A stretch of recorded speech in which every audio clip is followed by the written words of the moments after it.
It's another Friday night, and this is your WWE Smackdown review for Friday, January 20th, 2022. I am the Solomonster.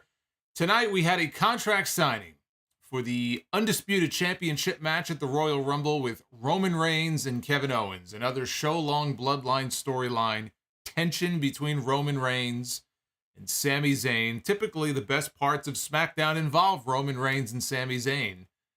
We had a lot of Bloodline segments on this show, and it all built to the contract signing where Kevin Owens came out. He got the jump on the Bloodline. He left Roman Reigns laying with a stunner. He fended off all the other members. As Sami Zayn was nowhere to be found, Roman Reigns had sent him off like an errand boy to go take care of some stuff, make sure the SUVs were ready, and the jet was fueled and ready to go. Then Kevin Owens put Roman through a table with the pop-up powerbomb to a huge reaction, and then Sami Zayn showed up. So we had another stare down with Owens and Zayn, and Owens ran off. He got the last word. He got the last laugh on the Bloodline tonight in what was the best thing on the entire show, and they wanted you to believe that Kevin Owens has a shot at the Royal Rumble against Roman Reigns. He doesn't. But their job tonight was to convince you that he did, and I thought they did a good job with that segment. If you are a fan of tag team wrestling, then tonight was your kind of night, because we had not one, not two, not three, but four matches, four first-round matches in the tag team tournament to crown new number one contenders for the SmackDown tag team titles. But if you're looking for great tag team wrestling, you did not get great tag team wrestling tonight.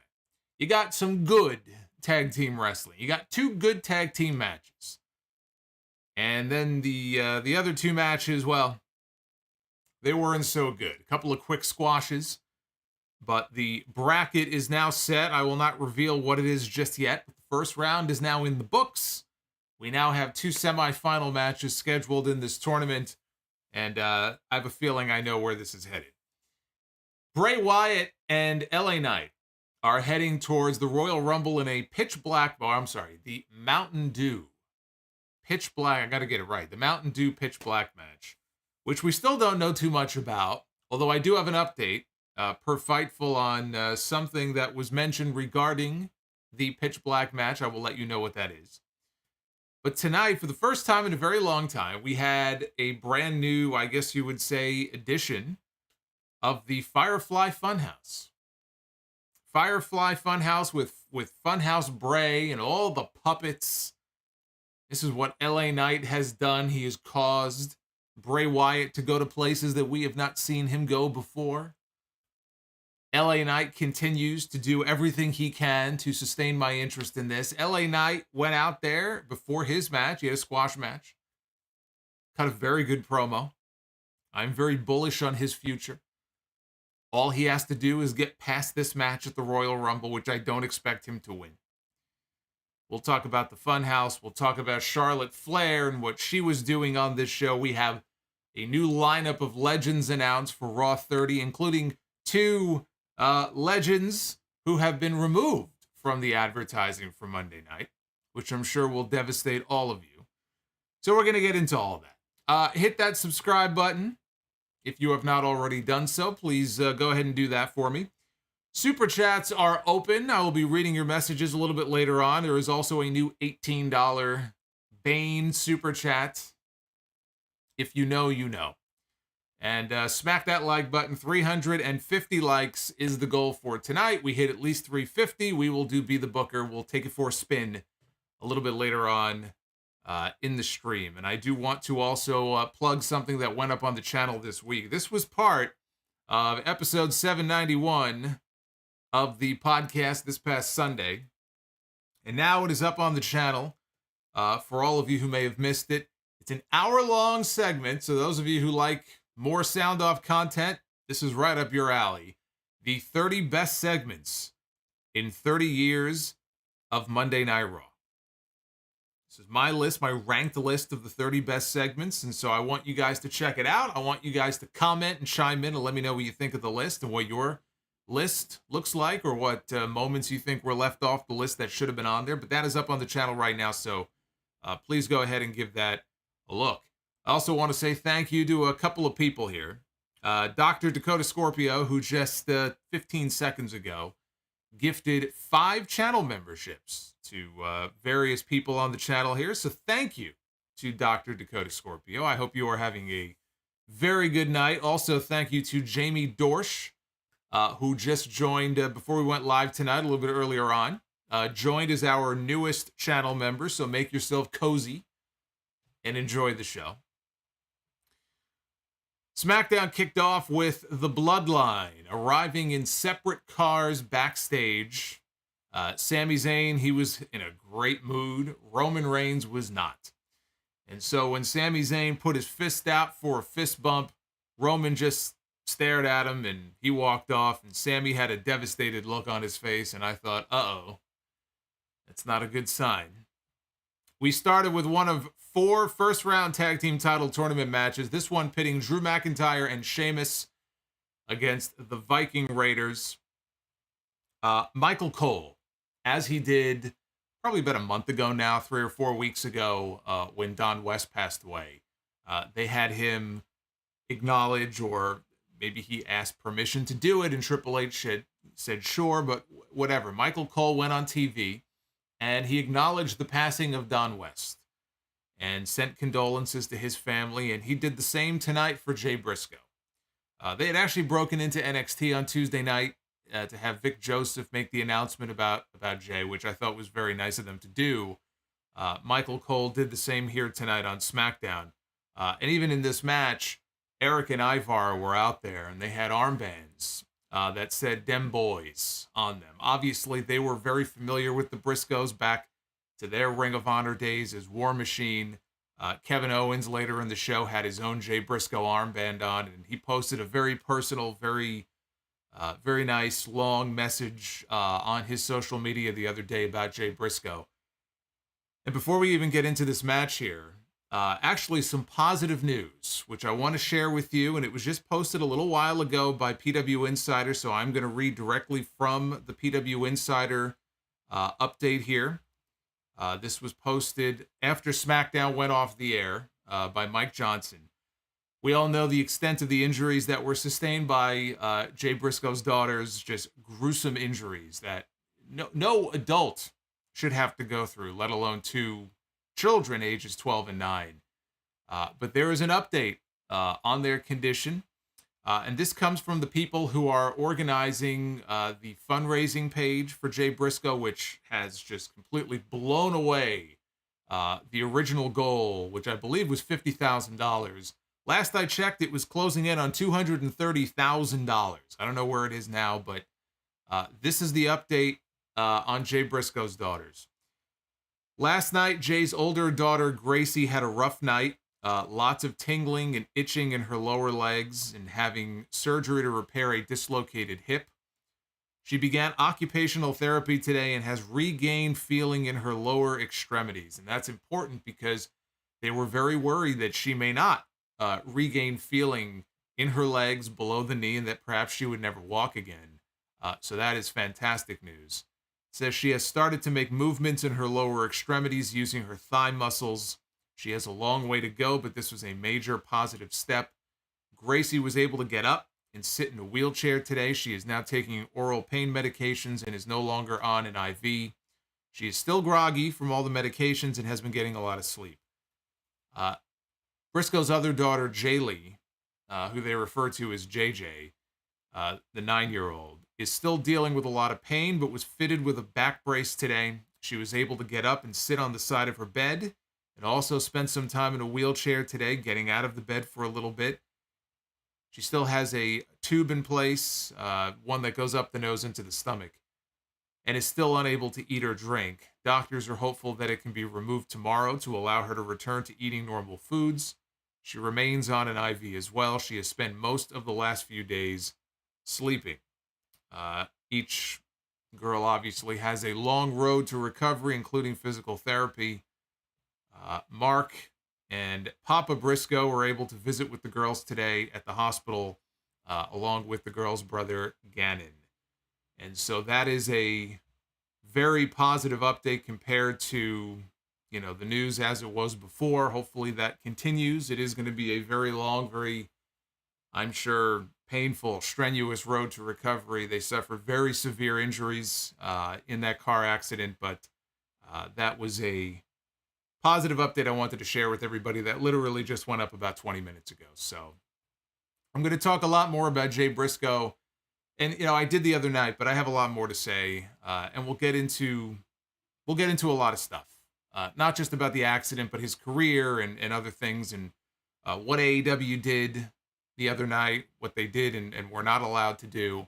The full tribute will be on episode 792 this Sunday, so I hope you'll tune in for that. But anyway, back to this match. Again, it was Drew and Sheamus against the Vikings.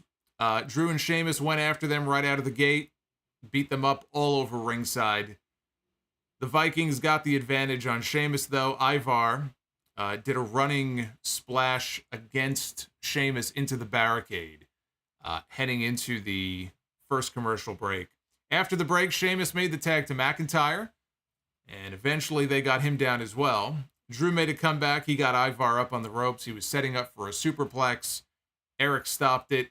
Sheamus came in. He dropped Eric with white noise. McIntyre, who was upside down in the corner in a tree of woe, used his core strength to muscle himself up. He grabbed Ivar and he flung him overhead down to the mat. All four men were down, leading into the second break on the show.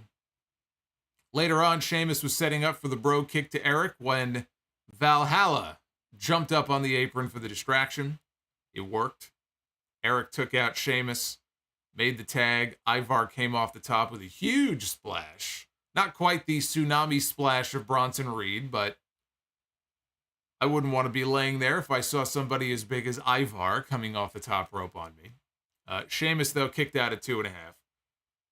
Eric and Ivar, they had Sheamus all to themselves, and they tried for something. Sheamus, though, got out of it. Ivar came off the middle rope for a springboard, ate a knee to the face from Sheamus.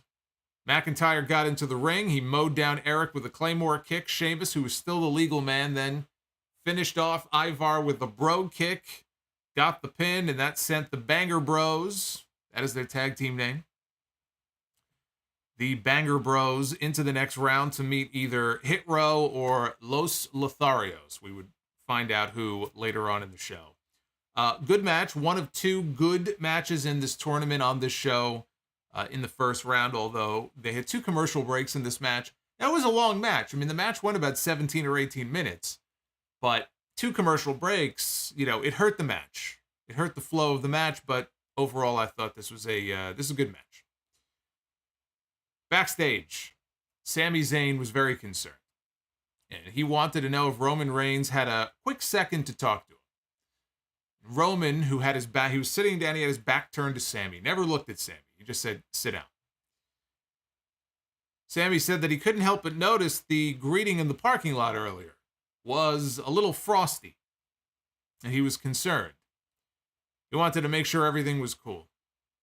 Roman said, I saw the look on your face last week. So tell the truth. What's going on? Now, what he's referring to is when they laid out Kevin Owens at the end of the show, Sami had that concerned look on his face. So Sami said, everything's fine. And Roman cut him off and said, no. I said, tell me the truth. And Sami admitted he was a little disappointed last week. He took a lot of pride in that Roman put him in a position to take care of the KO problem all by himself. You remember, Sami had him dead to rights with the haluva kick when the Usos ran in and interfered in the match. And that's why Sami was upset. And he said he felt a little bit slighted by that. He said Kevin Owens is always talking about how you're being used by the Bloodline. And for a split second, he said, and then he stopped himself, and he said, no, that's fine. It's fine. And Roman told him to get out. And this took Sami by surprise. And again, he wouldn't even turn around to look at Sami. He told him to get out. He said, it blows his mind that the tribal chief is expected to run his game plan by other people. That he has to run his game plan by the honorary Us. He goes, when did this start? Why do I have to ask permission to do what I do? And he said, go hang out with Kevin. Go start your own bloodline. Just get out of here.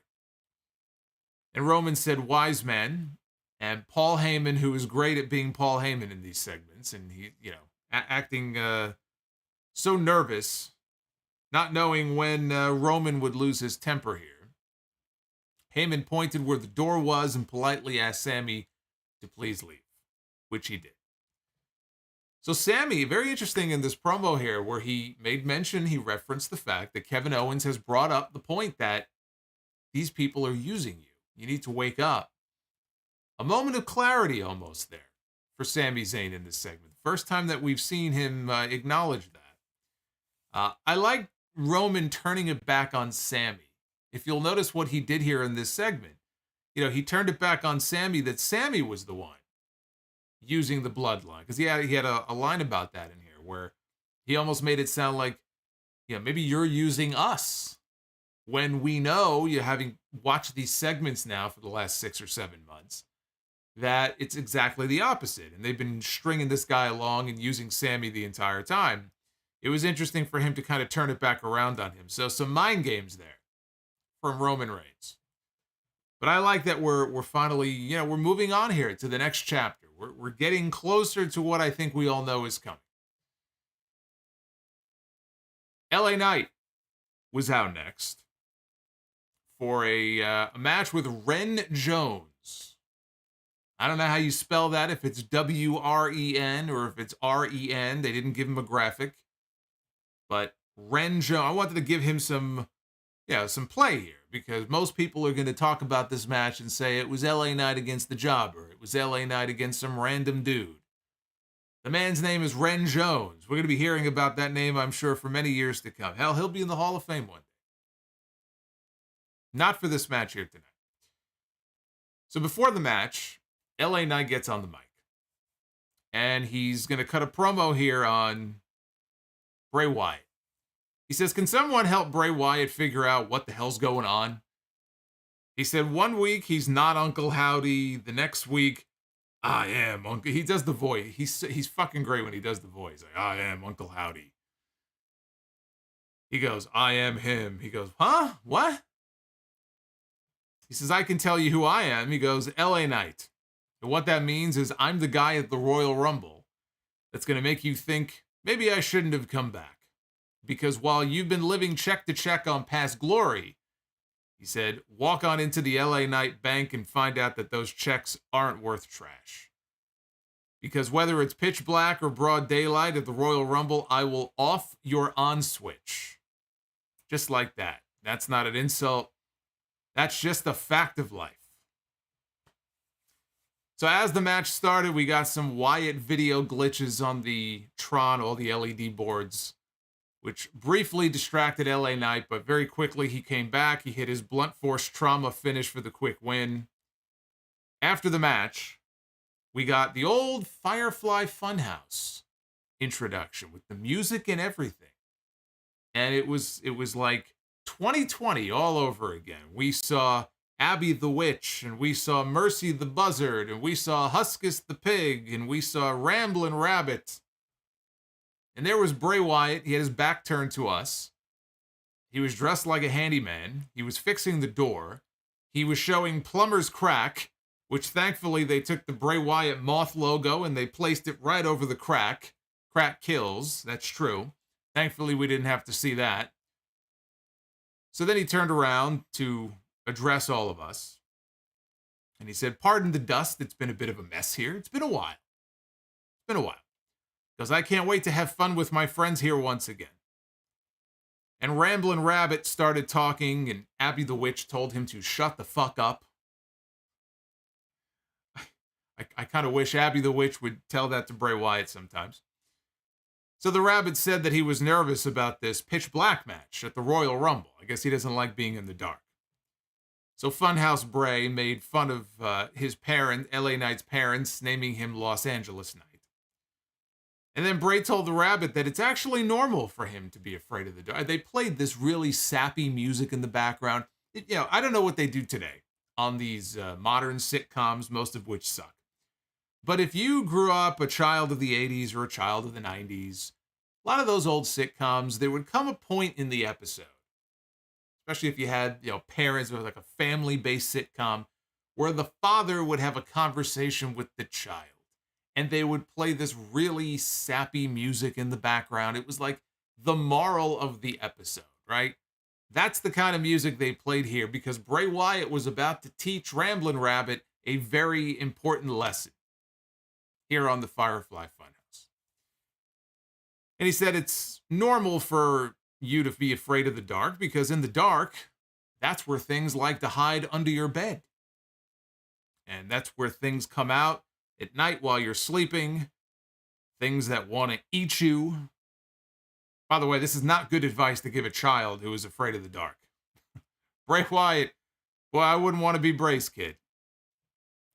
That's not what I want to hear as I'm, little 8-year-old. That's if I'm still afraid of what's under the bed at 8, then I'm doing this parenting thing wrong. But if I was like 5 or 6. I wouldn't want to be 5 or 6-year-old Solomonster, getting this speech from Funhouse Bray. He said, now that I think about it, and he turned to the camera at that point, he said, you should be afraid of the dark. And then on the television set in the Firefly Funhouse, we got a new Uncle Howdy video. Uncle Howdy said, I told you so. All you needed was a little push. Back to the Funhouse, we saw Bray standing there, looking directly into the camera. He was looking all serious, right? And he told LA Knight, I hope you're satisfied. I hope you understand. You were the one that opened the door. And now, whatever comes through, it is your problem. He said, see you at the Royal Rumble. And then Bray got happy again. And he waved goodbye to all of us. Bye, right? And then they played the music, and that was the end of the Firefly Funhouse. The fans popped. When they first went to the Funhouse, we could still hear the live crowd. And they popped for the Funhouse. I think they popped for it. I mean, look, with this show, you never know, right? With the way they pipe in noise on this fucking show, we saw it later on in the Charlotte segment with Sonya Deville. But I assume people in the building popped and were happy to see the Funhouse because it's been a while. So, based on this, you would have to assume that at the Royal Rumble, we are going to see The Fiend. The Fiend is directly tied into all this Funhouse stuff. And they've already dropped little hints about The Fiend anyway. So it seems like we're going to get The Fiend probably at the Royal Rumble, which could be a very bad thing for LA Knight. I don't just mean kayfabe-wise. But the real star here, honestly, the real star of this was LA Knight. This guy is money on the microphone. And I've been saying it for a long time. I was saying it the entire time he was in NXT. And I couldn't understand it because, Knight, he's my age. Okay? And look, I consider myself to be a nice young man, but not as young as I used to be. Neither is LA Knight. And they sent him to NXT, and he spent quite a while there. And I'm thinking to myself, boy, you're wasting potentially the last great years of this man's career. Whatever he can give you, now is the time to take a chance on him. Put him on TV. He could be a babyface. He could be a much better heel. They could certainly use him on one of these two shows. And instead, he was down in NXT, and I said, there's no reason for him not to be on one of the main shows. And we've only been able to see glimpses of it so far because we haven't seen a lot of him, and he's been involved in a lot of the Bray stuff and some of these, kind of hokey segments. But what you see here in a segment like this in the promo he cut before this match, the guy is money on promos. He's got main event promo skills. And I honestly am more interested in what they do next with him coming out of the Rumble and coming out of this pitch black match. I'm more interested to see what they do with him heading into WrestleMania than I am Bray Wyatt. Bray Wyatt will have his role. He'll have his spot at WrestleMania. I don't know what maybe they'll do something with him and Karrion Kross. I tend to think that that's the direction we're going in here. Karrion Kross is going to work with Rey Mysterio next week. I could see that being a direction for Bray at WrestleMania, Wyatt and Kross. I'm more interested to see what they have in mind for LA Knight. Because LA Knight is somebody who could be doing a lot more than he's doing right now. he could be a breakout star on this roster in 2023. But you got to see glimpses of that tonight in the pre-match promo. One thing I mentioned earlier, a little update about the Pitch Black match, which we still really do not know a whole lot about. We know that it's no rules, no disqualification. I mean, we know that. Fightful reported earlier today that the Pitch Black match at the Royal Rumble is going to have, and I quote, neon elements to it. Now, exactly what that means, we don't know. I'm hopeful that means it will not be pitch black in the building and that, we'll have neon lights strategically placed throughout the building or the ringside area. I don't know exactly what that means, other than there will be neon elements to this match at the Royal Rumble. Let there be light. As long as there is enough light here, so we're not wrestling in the dark, we're not wrestling in the old fiend red light, God, I hope not, then that sounds good to me. So that is the update on the Mountain Dew Pitch Black match coming up at the Royal Rumble. Neon element. I like neon. I like neon lights. I was thinking about buying one actually here for the room. I'm a big fan of neon. Maybe I'll wear neon one night. Buy myself a neon jacket. Chris Jericho used to have the light up jacket. How do you think that would look? I'll turn the lights out in here. I'll have my neon jacket on. I'll look like Spaceman, Starman. Hit Row against Los Lotharios in another first round match in the tag team tournament. We had the Lotharios here doubling up on Ashanti the Adonis early on. They dumped him with a double suplex. Ashanti fired back. He dragged Angel to the corner so he can tag in Top Dollar. You like that, huh? Yeah, James says 80s synthwave vibes, like Solomonster's intro. You like that intro tonight, by the way? Did you pay attention to the movies that were playing outside the theater on the posters? Right? It's all 80s. Terminator, The Thing. I love it. So the action spilled outside. Top Dollar then yelled at Michael Cole, who took another pot shot at him on commentary about keeping his feet on the ground and not going aerial in this match. I guess Top Rope Dollar must have heard him, and he went over and he yelled at Michael Cole. And then he gave a giant chop to the chest of Angel. Back in the ring, Angel got the tag from Humberto. He took out Adonis with a somersault back elbow. He sent Adonis out of the ring with a kick. Both Lotharios then dove onto Hit Row at ringside. B-Fab provided the distraction that led to Ashanti the Adonis rolling up Humberto for the pin. Shout out to Andrew, who was watching the stream on vacation from Hong Kong. I'm very jealous of you, Andrew. It's been 3 years since I have taken a vacation. So enjoy your vacation for me. This sucked. Not you. I'm talking about the match. This sucked. And they can pipe in all the boos they want to, as they did here in this match. These people were clearly sitting on their hands for the 2.5 minutes this match lasted, which is, that's the best thing I could probably say about it. That opening first round match that we had went almost 20 minutes, but it was very good. They could have easily gone, 10 or 12 minutes here. Thank God they did not. They kept it brief, and that's the best thing I can say about this. But Hit Row moves on. They re-aired the final Cody Rhodes video from Monday night with Cody Surgeon, who, I don't know if I'm the only one to pick up on this, but if you watch that segment back, watch that third and final Cody Rhodes video back, close your eyes as you hear his surgeon talking at the beginning of the video, and it sounds just like Bruce Pritchard. Like, if I would have been watching that segment and I had my eyes closed, or if I was cleaning and doing something else and I had it on in the background and I heard that guy's voice, I would think to myself, why is Brother Love operating on Cody Rhodes? He sounded just like him. So that, they showed in the video highlights of him training and preparing for his comeback, and he made the official announcement that he entered himself into the Royal Rumble match. Cody Rhodes is officially coming back at the Royal Rumble, which, if you've been paying attention, you would have been able to figure that out a long time ago. And everybody was so upset. How come they didn't keep it as a surprise? It ain't a surprise to any of us who have been paying attention.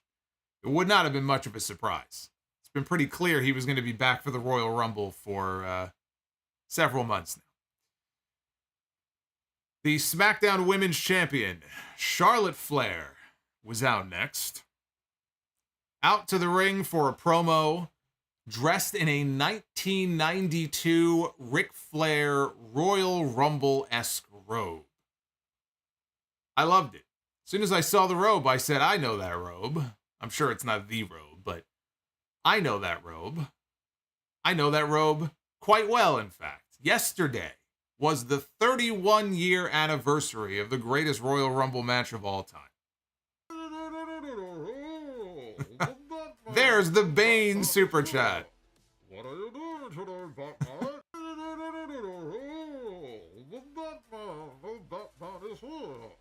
Yes, that was Bane from The Dark Knight Rises. Who was that? Was that Bobbert Reviews? First one to break the seal on the new $18 super chat. Thank you, Bobbert. I'll be bebopping to your super chat here in a little bit. It's exactly what Bane sounds like. So yes, Charlotte Flair was out there in a very 92-esque Rumble robe. Charlotte says she can't understand why Sonya Deville is so upset with her, and she called Sonya down to the ring. And Sonya came out. Yeah, yes, I made it a super. You told me to make it a super chat. I am but a humble servant here. And so I said, it shall be done. I act quickly on these things. I sounded like Kenny from South Park. Maybe a little bit. The Uncle Saudi. There is an Uncle Saudi super chat. It's a random one, so you never know when it's going to pop up. Maybe Uncle Saudi will join us tonight if we get more super chats. But anyway, she called out Sonya. So Sonya Deville comes out, and she says that she wants a title match, but she said to Charlotte, "You don't think I'm worthy, do you?"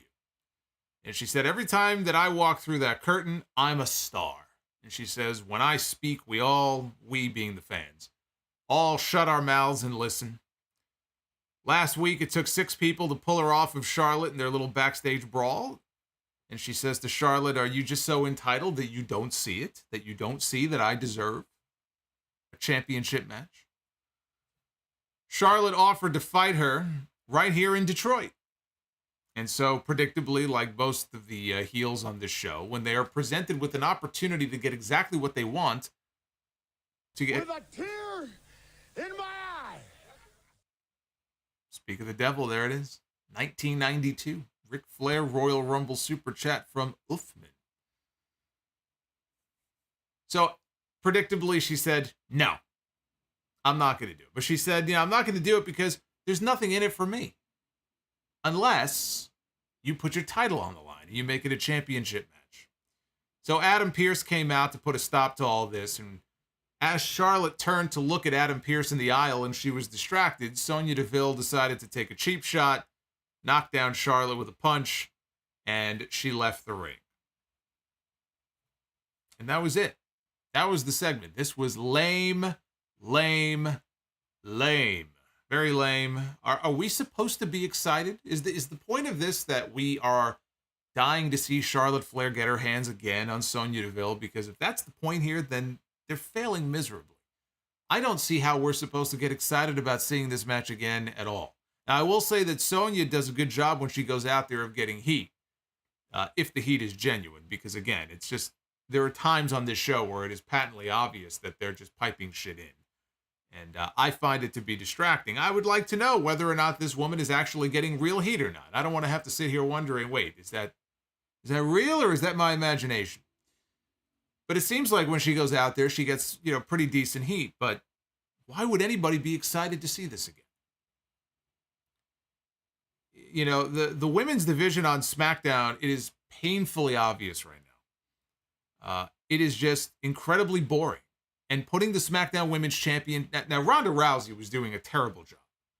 So, on the one hand, it's kind of like, be careful what you wish for, right? Ronda Rousey loses the SmackDown Women's Championship, but it goes right back to Charlotte Flair.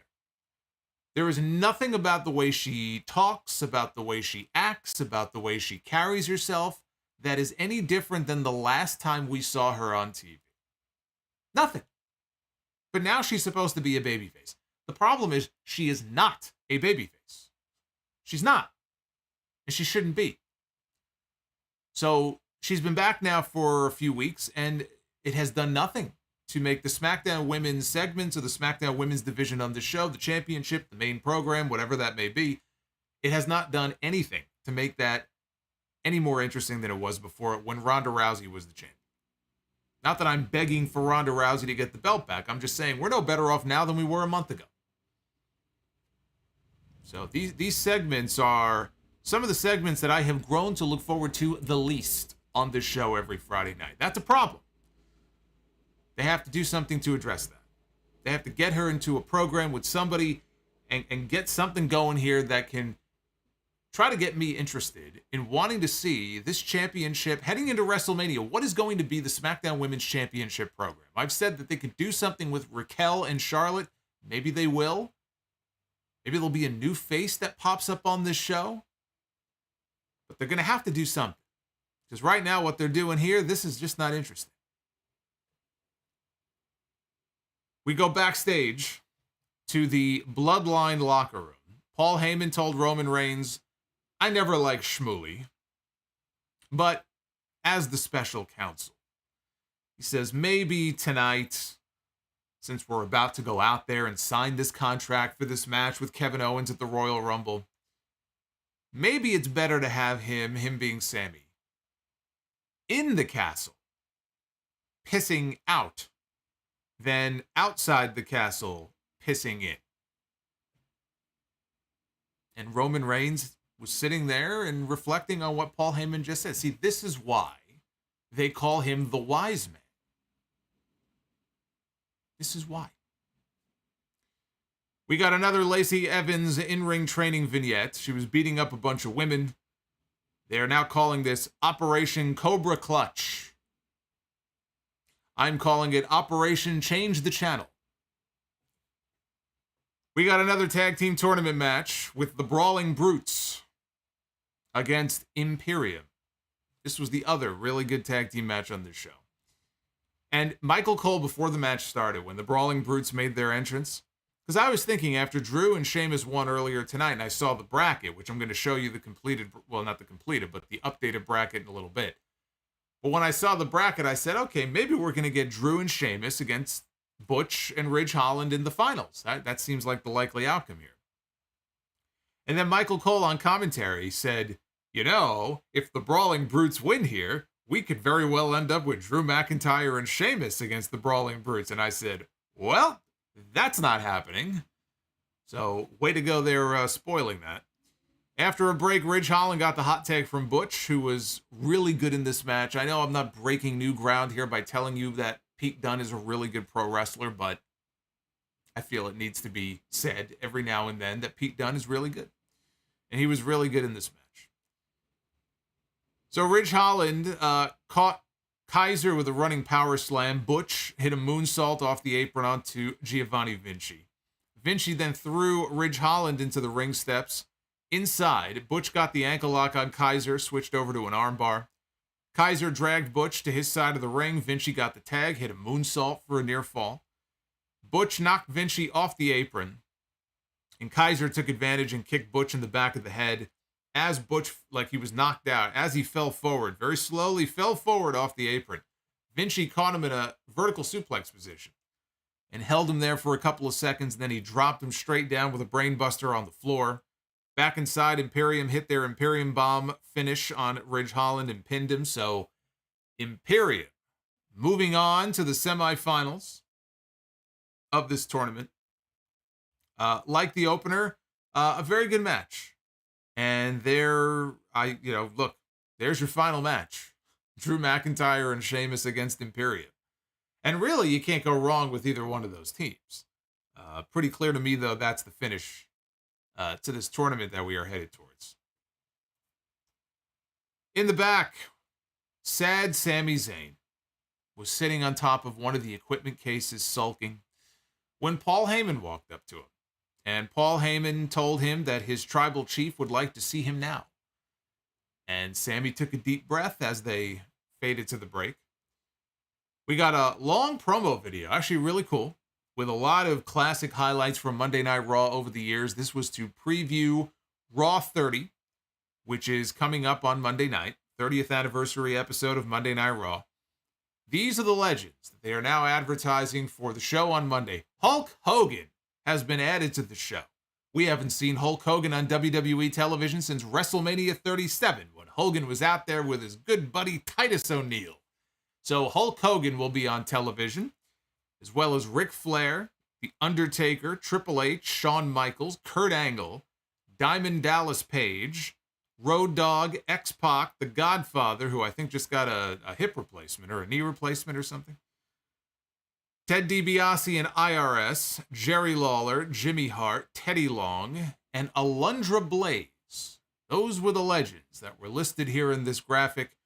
Conspicuous by their absence, even though they were shown on Monday, the Bella Twins were nowhere to be found in this graphic, which means, I guess, that the Bella Twins will no longer be appearing on Raw 30 this Monday. Here, it'll be a new super chat. This is Sad Solomonster. There you go. We have Disappointed Solomonster for the $5. Now we got Sad Solomonster. I'm sure you're all devastated by this development. I will tell you that PW Insider, little spoiler here, PW Insider is advertising that Lita will be on Raw Monday night. They did not have Lita in the graphic, but according to PW Insider, Lita will be there on Monday. Which makes me wonder if we might also get a Trish Stratus appearance, perhaps. I don't know. I can't say that I'm devastated by the Bellas no longer appearing, if that is the case, that the Bellas are no longer appearing on Raw. I get flashbacks to Brie Mode, if you remember my horrible MRI story from many years ago. I have PTSD when it comes to that, so hearing that music, I don't know what kind of reaction in me that might trigger, so I'm fine with them not making an appearance on the show. We got a Karrion Kross promo backstage with Scarlett Johansson. Scarlett Bordeaux. Hey, I'll tell you what. If Karrion Kross starts showing up with Scarlett Johansson, you strap that fucking world title on this guy and you'll do okay.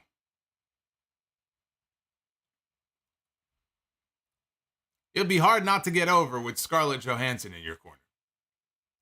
So Karrion Kross and Scarlett are backstage. They're talking about his match next Friday on SmackDown with Rey Mysterio. He says, usually I get really amped up before a big fight, but not this time. Because Rey can't figure out whether he wants to be a family man or if he wants to be the greatest of all time. He said, in this business, you can't be both. So he's going to take him out. And he's going to take out 29 other men in the Royal Rumble match. He says, time is running out for everyone. TikTok. Perfectly fine, well-produced, slick-looking vignette. Nothing wrong with it. They actually had a series of these types of vignettes all throughout the show. In the back, one with Braun Strowman, one with Shayna Baszler, where it was just them, backstage for 30 seconds, looking into the camera, talking about how they're going to win their Royal Rumble match. We had one last tag team tournament first round match with Legado del Fantasma, Joaquin Wilde and Cruz del Toro, taking on Maximum Male Models. And the male models were briefly in control. Escobar gave Del Toro and Joaquin Wilde a little pep talk, because Santos Escobar was out there with them. Wilde and Del Toro took over and sent the models out to the floor. Wilde and Del Toro went for a double suicide dive, but Massey was out of place. So Joaquin stopped in his tracks. He looked for Massey, found him on the other side of the ring, and then Wilde took him out with a dive. And Legado hit their running kick / side Russian leg sweep finish on Mansois to advance to the semifinal round. I mean, come on. Did you expect a different outcome here to this match? I mean, please. So, as promised, let me show you what the current updated bracket looks for this SmackDown Tag Team Title Contenders Tournament. We have Drew McIntyre and Sheamus are going to be facing Top Rope Dalla and Ashanti the Adonis in the semifinals. And on the other side of the bracket, we have Imperium going to be taking on Legado del Fantasma, which actually should be a very good match. Drew McIntyre and Sheamus against Hit Row will not be a very good match, but we win either way because we're either getting Drew and Sheamus against Imperium, which is, I'm pretty sure that we're going to get that, or Drew and Sheamus against Legado.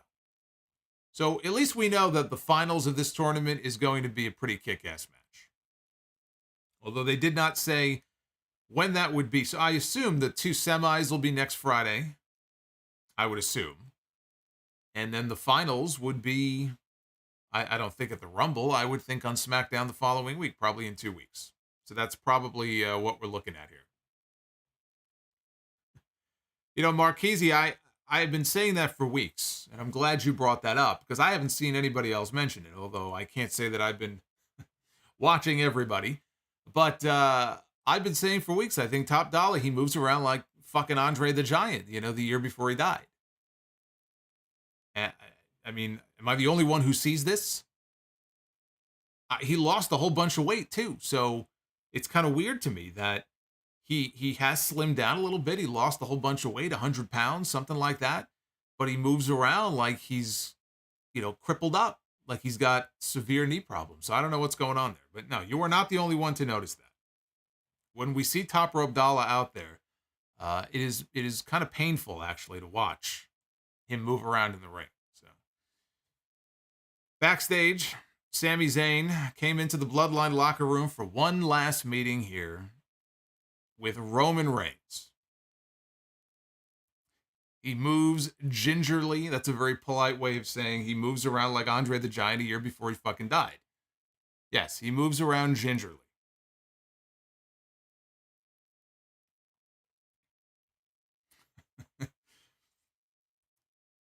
Oh, man.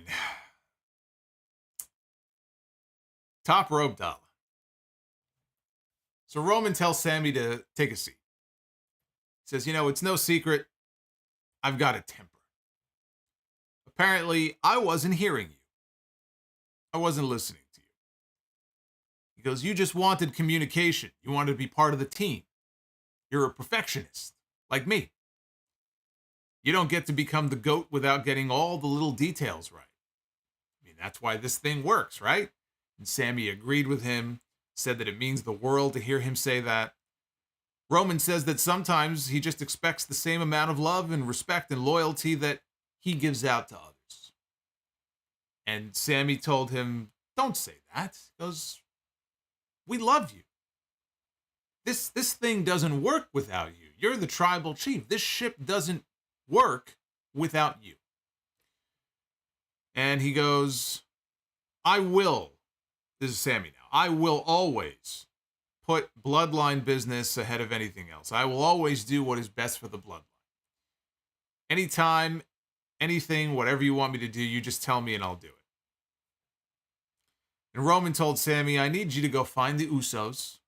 I need you to make sure that the SUVs are in place. I need you to call up the pilots and make sure the jet is fueled up and ready to go. He said that me, Solo, and the Wise Man, we're going to go to the ring, we're going to sign the contract, and then let's get out of here. And Sami said that he would take care of it. He thanked Roman, he stood up, and he put his fist out. Just like he did at the beginning of the show tonight when Roman gave him the cold shoulder. He put his fist out for a fist bump, and Roman stared at it. And this time Roman looked up because he was sitting down. And this time he looked up at Sami and he said, I owe you one of those. And he returned the fist bump, and you can hear the fans in the building. They cheered when they saw that. So off Sami went. As they cut back to ringside, we see all the ringside crew people, whatever. The ringside crew people. I wonder when they apply for those jobs, if that's what it says. They go on Monster, and they have the positions listed, and it says ringside crew person. Like, what would you call those people? A ringside attendant, I guess. Anyway, they're rolling out the the very spiffy-looking black carpet in the ring for the contract signing segment, which is coming up next. And then it was time for the contract signing. Adam Pearce was already in the ring. They had the table in the ring. They had the contract in the ring. Contract signing for the undisputed Universal Championship match at the Royal Rumble between Roman Reigns and Sami Zayn. Or Roman Reigns. I'm getting ahead of myself. I'm thinking of the Elimination Chamber. Roman Reigns and Kevin. I'm ready for Montreal, man. I'm ready for it. If they don't do Roman Reigns and Sami Zayn in the Elimination Chamber, I don't know what the fuck we're doing here. But before we can get there, we've got Roman and KO first. Kevin Owens. So Roman Reigns makes his entrance. He's got Solo Sikoa with him. He's got the wise man, Paul Heyman.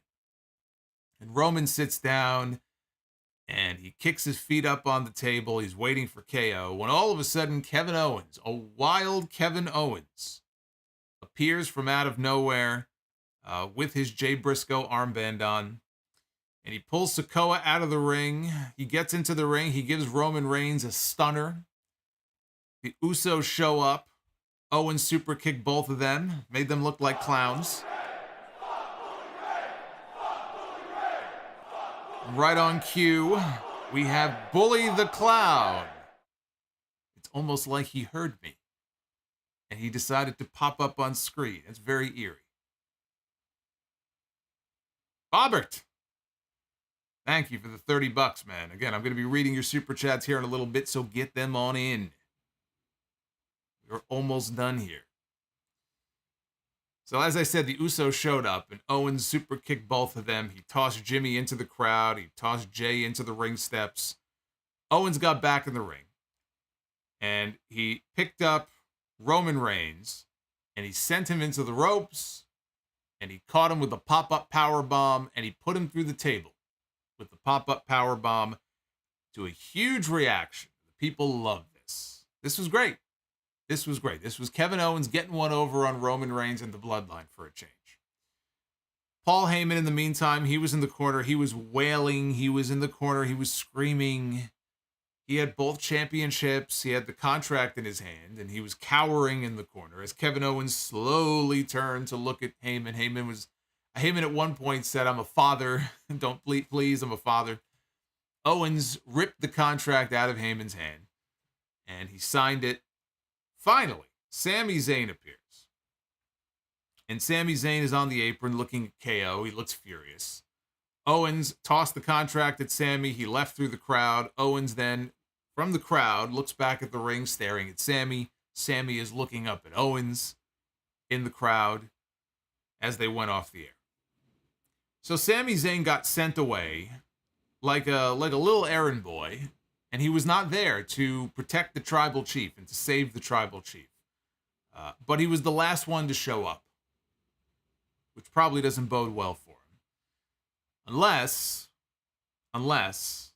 what a swerve it would be if in the end we come to find out that Owens and Zayn were just in on it the entire time. I don't mean 6 months. I'm talking, post-War Games when this program with Reigns and Owens started, to get going, and weeks and weeks and weeks ago when Owens first mentioned the fact that you're being used by these guys, wouldn't it be something to come to find out that these two have been working together this entire time?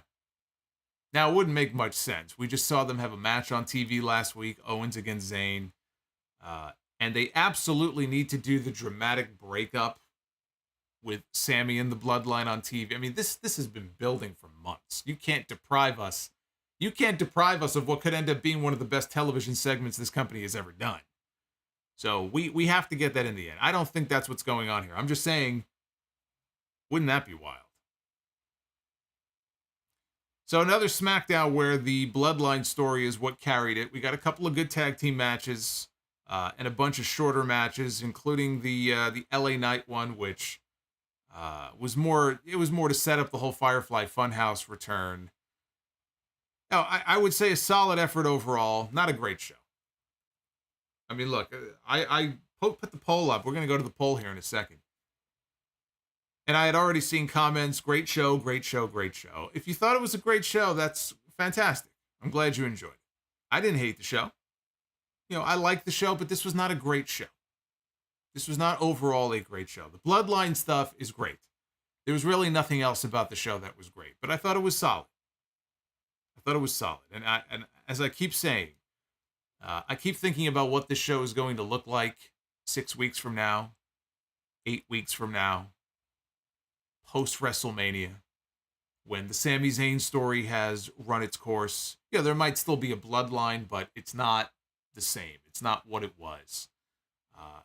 Maybe they keep the Bloodline together and there's a whole new chapter to the story involving someone other than Sami Zayn. We can get another 6 to 9 months out of the Bloodline stuff. Although I feel like by then it will have run its course. But I wonder what the show is going to look like at that point, especially if there is no Bloodline anymore. If they kind of go their separate ways, what do they have planned for SmackDown? Because when you take the Bloodline stuff out of the equation here, it gets scary. So then you're wondering, are they going to do a post-WrestleMania draft, shake up the rosters? They think they might have to. Well, what does this show look like if you take this story out? What do you replace it with? I don't know. What can you possibly replace this with that would be as good as what we have been seeing with Sami and the Bloodline? That's the big question for SmackDown as we barrel towards WrestleMania. Here's a Twitter poll.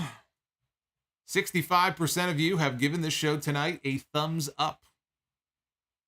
21% thumbs in the middle and 13% thumbs down. And I will agree with what Hunter just said in the chat. That's a very good point. Which is that one of the things about SmackDown that does make the show more, not must see, but makes the show more enjoyable and an easier watch is the fact that it's an hour shorter than Raw is. Raw most weeks is just insufferable. I'm sorry. It still is. But SmackDown is 2 hours, and it doesn't overstay its welcome. And it does help. It does help make the show a lot easier to watch than the show on Mondays. So that is a fair point. A lot of people might just prefer SmackDown, frankly, for that reason. They might just prefer the 2-hour format to 3 hours, which I think is a fair point. And I would not disagree with you about that. But let's take a look at your Super Chats. I do thank you for supporting the channel and supporting what I do. So let's get into it here and see what you guys have on your mind. Starting with Jamie Dorsch, who I put over at the beginning of the stream. Jamie says, Stone Cold, and Jamie, by the way, not just for becoming a channel member, but thank you for the $20 drop here. Stone Cold Steve Austin won 3 Royal Rumbles. Which one was your favorite out of the 3? 1997, 1998, or 2001? 2001. And it's not even close. 2001 is one of the better Royal Rumbles that they've ever done.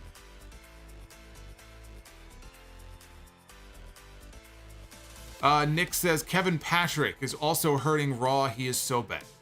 The commentary is much better on SmackDown. Michael Cole and Pat McAfee, obviously they have a chemistry. I don't know when Pat's coming back. Michael Cole and Wade Barrett have been doing very well. I've enjoyed Wade Barrett's commentary.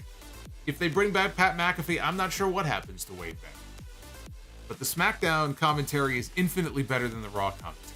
So that's another point. That's another very good point. It's another key distinction between the two shows. Did he really win the 97 Rumble? Well, yes. Officially, he did, yes. Did he cheat to win? Did Bret Hart get screwed? Yes. Bret Hart has been screwed so many times, I'm surprised he wasn't a streetwalker. But did he win the Rumble? In the record books, yes. Stone Cold Steve Austin did win the 97 Rumble. God of Seduction with the Super Chat. It has been 9 years since Brock Lesnar broke the streak. 9 years, huh? I know where I was when the streak was broken.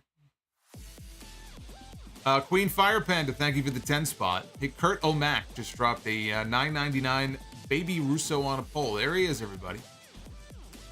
There he is. Fire Panda says, what if at the end of the year, you pick out what you think are the 5 best matches from Be the Booker this year, and then set up a poll where we can vote for match of the year for Sound Off Pro Wrestling in 2020. It's an idea. I would consider it. Shin Super Kick Akuma, thank you, Shin, for the super chat. Chris Miner, Sami and Roman issue can be solved with more popcorn. Popcorn does solve a lot of things. They seemed very happy a few weeks ago when they were eating their popcorn. Rob G, spinner belt did not spin for most of its existence. Good. Good. A belt should not spin. That is very dumb.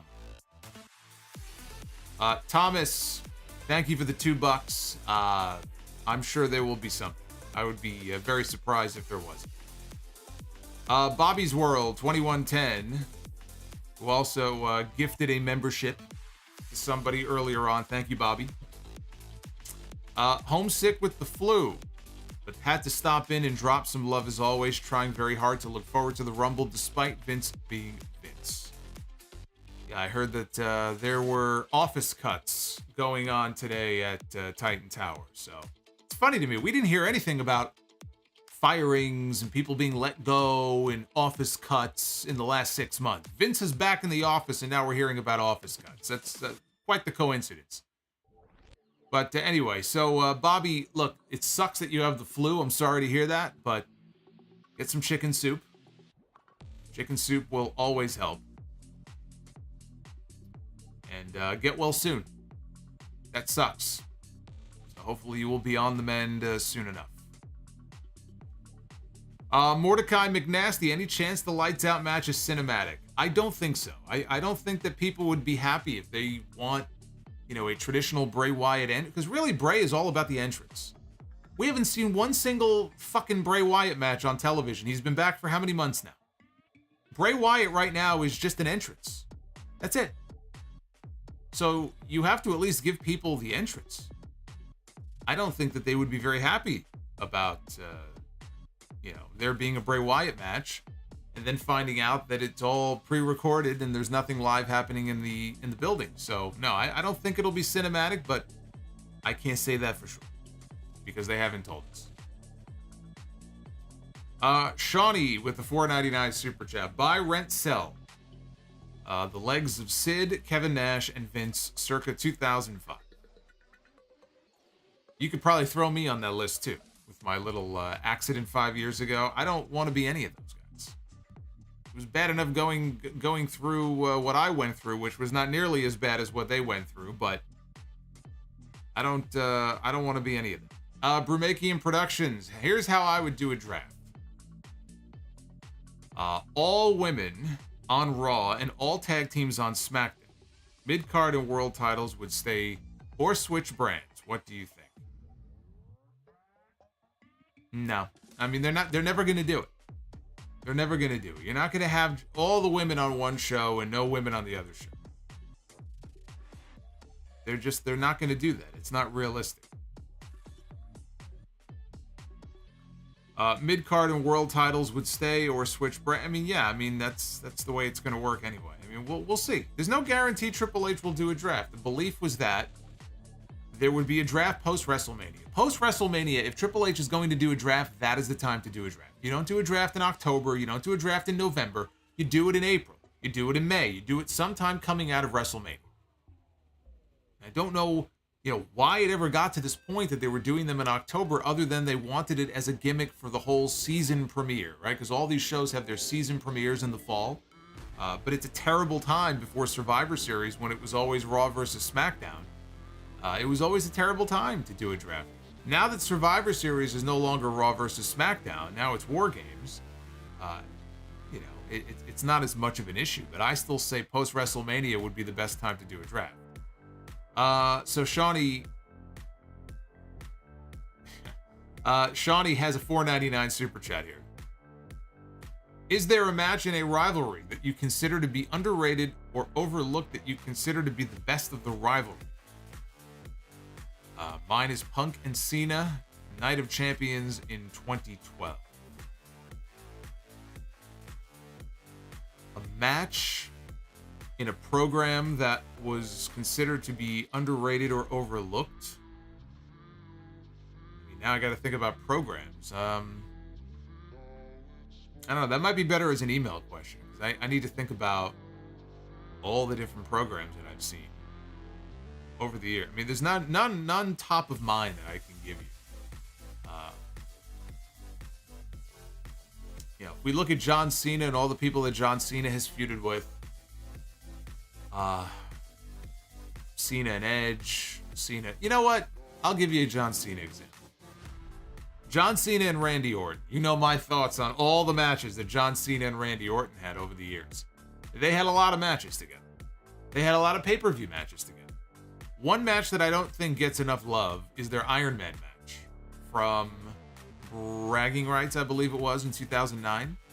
They had an Iron Man match that actually I thought was very good, and it doesn't get talked about a lot. I think more people talk about the Breaking Point match. They had an I Quit match the month before that, and maybe some of their other matches together, but I don't know. I feel like their Iron Man match doesn't get as much support as it should. It's not the best Iron Man match, but it was a lot better than I expected it to be. You know, those matches are tough to do, to keep people's interest sustained for an hour. Bryan Danielson and MJF are going to contend with that when they have their match at Revolution. But I think that's a match that people sleep on. Maybe now, if they watch it back, they might have a better appreciation for it.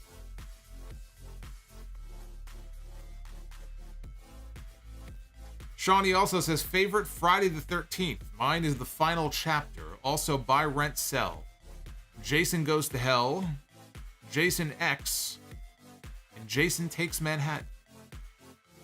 My favorite Friday the 13th is part 3, which is where he got the hockey mask for the first time. And as far as Buy, Rent, and Sell, I'm going to buy on Jason Takes Manhattan. I'm going to rent on Jason X. And I'm going to sell on Jason Goes to Hell, which I really did not like. Jason X, it's a terrible movie. Okay, I'm not going to sit here and try to tell you that it's a good film. Jason X is a guilty pleasure. That is the very definition of a guilty pleasure. And it's just funny to me because it gets crapped on so much. Oh, it's Jason in space. It's ridiculous. It is, but I still like it. It's not a good movie, but I like it. And it has the best kill in the entire series. It has the best kill of all the Friday the 13th movies. Even though it's not called Friday the 13th, it is a Friday the 13th movie. That cryogenic face freeze kill, it's the best kill in the entire series. Easily. John B100, Rock only just found out that he couldn't try. I know, boy, you saw the update in the Observer this week. The Rock has informed WWE that he simply just doesn't have enough time to get himself in the shape that he needs to be in. There's just not enough time left between now and WrestleMania. I mean, boy, it's almost as if he just found out that they wanted him for a match. It's hilarious. Don't be fooled. Don't be fooled. My guess is we'll be seeing The Rock in about a week. Josiah Ball, what's up, Solomonster? Is Vince McMahon returning at Raw 30 on Monday? I'm going to say no. I do think we'll see him back on TV, but I think this would be too soon. If he wants to be there, he'll be there. I would rather get Vince McMahon on Raw 30 in highlight clips. I'd like to remember the Mr. McMahon character. That was when Vince was at his best. Do I need to see Crypt Keeper Vince show up live on Raw Monday night? No. I have no interest in seeing it. None whatsoever. Fire Panda with the $10 super chat. So, some in the chat think the Fiend theme is better than Shattered. I think that Shattered is better than the Fiend's theme. What do you think is the better theme? And Fire Panda also wants to know who I am. I'm the Solomonster, damn it. That is who I am. As far as the better theme, they're both very good themes, right? They're both Code Orange, but the Fiend theme is better. I like the Fiend theme song better than Shattered, but they're both very good. Bobbert Reviews. First one to drop that brand new $18 Bane Super Chat. If The Rock is in the Royal Rumble, I hope that him and Cody do the Rumble 94 finish, where they both get eliminated at the same time and they both get a title match. Cody for the WWE title and Rock for the Universal title. I understand your logic. I hated the Rumble 94 finish, and I don't want to see it. We just had by the way, we just had a, I'm losing my voice. We just had a Royal Rumble 94 finish on NXT 3 weeks ago, right? It was 2 weeks ago. So they just did it on their own television show in that women's battle royal with Toxic Attraction, falling to the floor at the same time. I hated that finish in 94. I do not want to see that finish. And I also don't trust The Rock to do that finish, because The Rock has not been in the ring in many, many years. And he's older, and he's not as young as he used to be. And I don't know that I would trust him in a spot where the idea is that him and Cody have to go out over the top rope and hit the floor at the exact same time. I wouldn't trust him in that spot. So I actually don't think that is a good idea.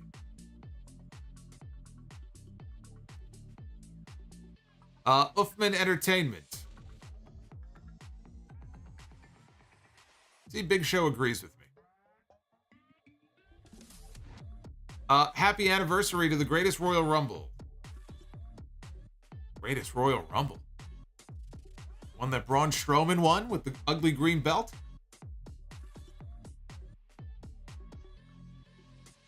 I send this super chat with a tear in my eye. Of course, he is referring not to the Saudi Arabia Greatest Royal Rumble. He is referring to the 1992 Royal Rumble. Uffman, you are a man of good taste.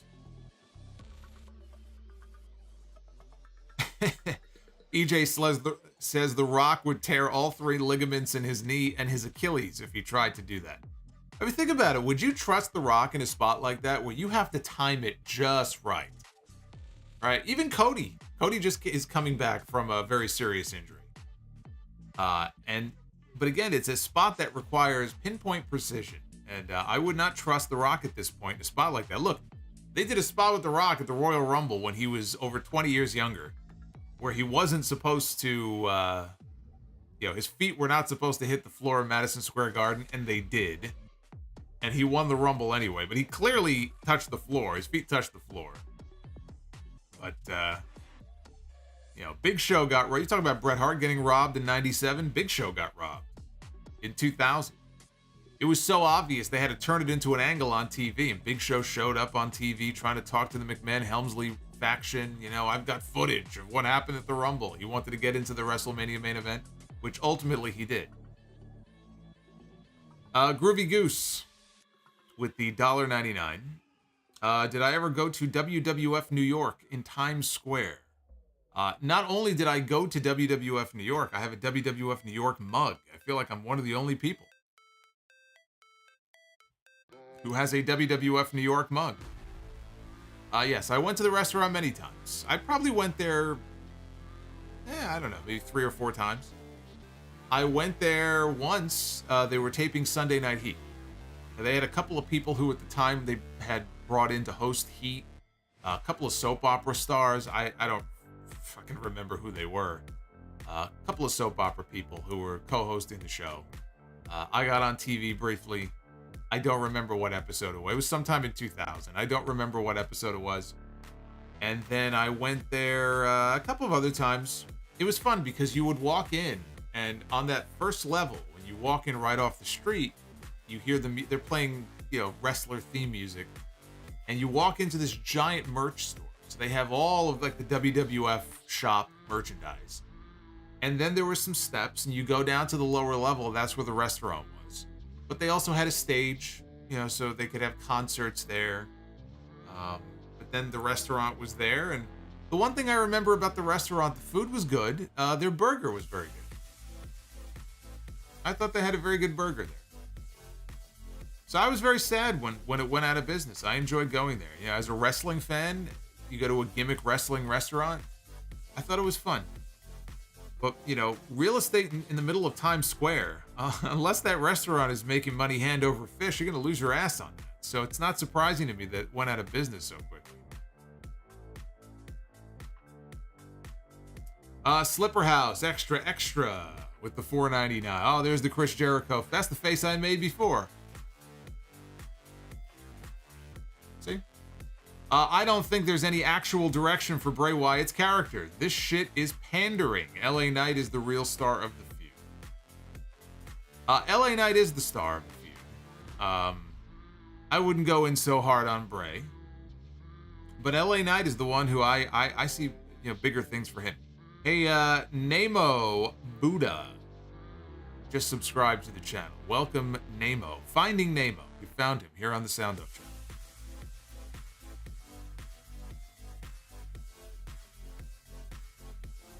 Bobbert Reviews with the $30 super chat, just because we have at least one clown in this SmackDown stream. Yeah, you know, we didn't have the Strowman Express tonight. I don't know. Maybe we'll get to see him next week. Kurt O'Mac, slowest to fastest. Thank you, by the way, for the $9.99. Slowest to fastest. 1989 Andre. Giant Gonzalez, Great Khali, and Top Rope Dollar. Oh, so you want me to rank them from the slowest to the fastest? Well, look. I mean, Khali was just awful. So I would go Khali as the slowest. There's Perk Angle. I would go Khali, Giant Gonzalez, Andre, and Top Dollar. I guess if you force me to rank them, I guess that's how I would rank them. Rizzo with the $10 super chat. I wonder now that Vince is back, will he bring back Jimmy Smith? Because Kevin Patrick is awful. By the way, I checked out that Hog scene, and you have got some acting chops. I was actually disappointed because there was another cut that I actually thought was much better, and they didn't go with that one. So, but thank you. I'm glad you enjoyed it, and I'm very excited to get started. Got the next show coming up in a couple of weeks. First Hog show of the new year, February 3rd. It's a Friday night, which means in a couple of weeks there will be no SmackDown stream, but it's just for the 1 week. Don't worry. Jamil says, Khali just posted a photo of him working out. Maybe he'll be in the Rumble. Oh, God. Are we gonna get a Khali Omos spot in the Royal... Are we getting a Khali Omos spot in the Royal Rumble match?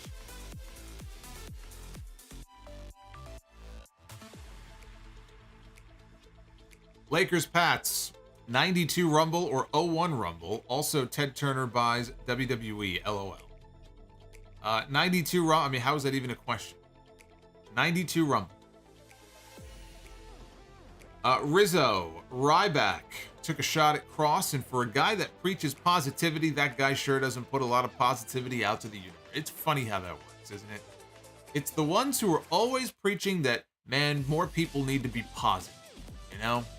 Who are the first ones to turn around and take shots at people. I noticed that Mr. Russo does that an awful lot. Every now and then, one of his tweets will pop up on my timeline, and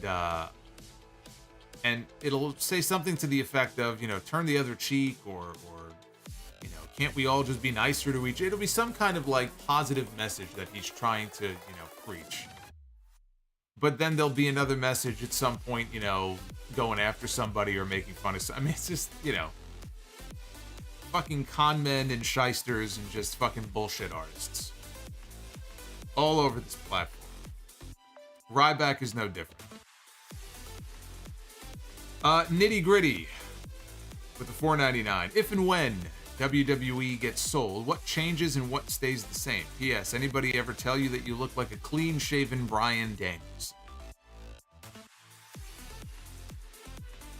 No, I guess you would be the first. Well, Nitty might be new here, so I shouldn't be too sarcastic with Nitty. Yes, I have been told that going back to when I was still going to Ring of Honor shows at the Hammerstein Ballroom. And I've told the story before. I used to go to those shows so often that the guys who, I don't know if they were wrestlers who were just ticket takers that night or if they were actual security or what, but I would go in, they would rip my ticket. And they would always look at me and go, "Hey, it's Baby Dragon." They call me Baby Dragon. It would piss me off. So, yeah, it goes back. It goes back a ways. It goes back a ways. If the company gets sold, no idea. It totally depends on who buys it. It's impossible. Nobody can answer that question right now. Nobody knows. Which is kind of what makes it scary. You don't know what you're going to get, right? Everybody complains about Vince, and rightfully so, but we can end up with somebody owning this company who's far worse. I mean, you just don't know. So I can't accurately answer that question because we just have no idea what changes may or may not be made. Hey, Insecure Skeletor. I like your name. You're welcome. Insecure Skeletor. That sounds like a character from Robot Chicken. Dr. Dakota Scorpio. Jason X is better than Halloween movies. Yeah, you know what? You can fuck right off. You can take that shit right out of here. Baby Dragon. They call me Baby Dragon.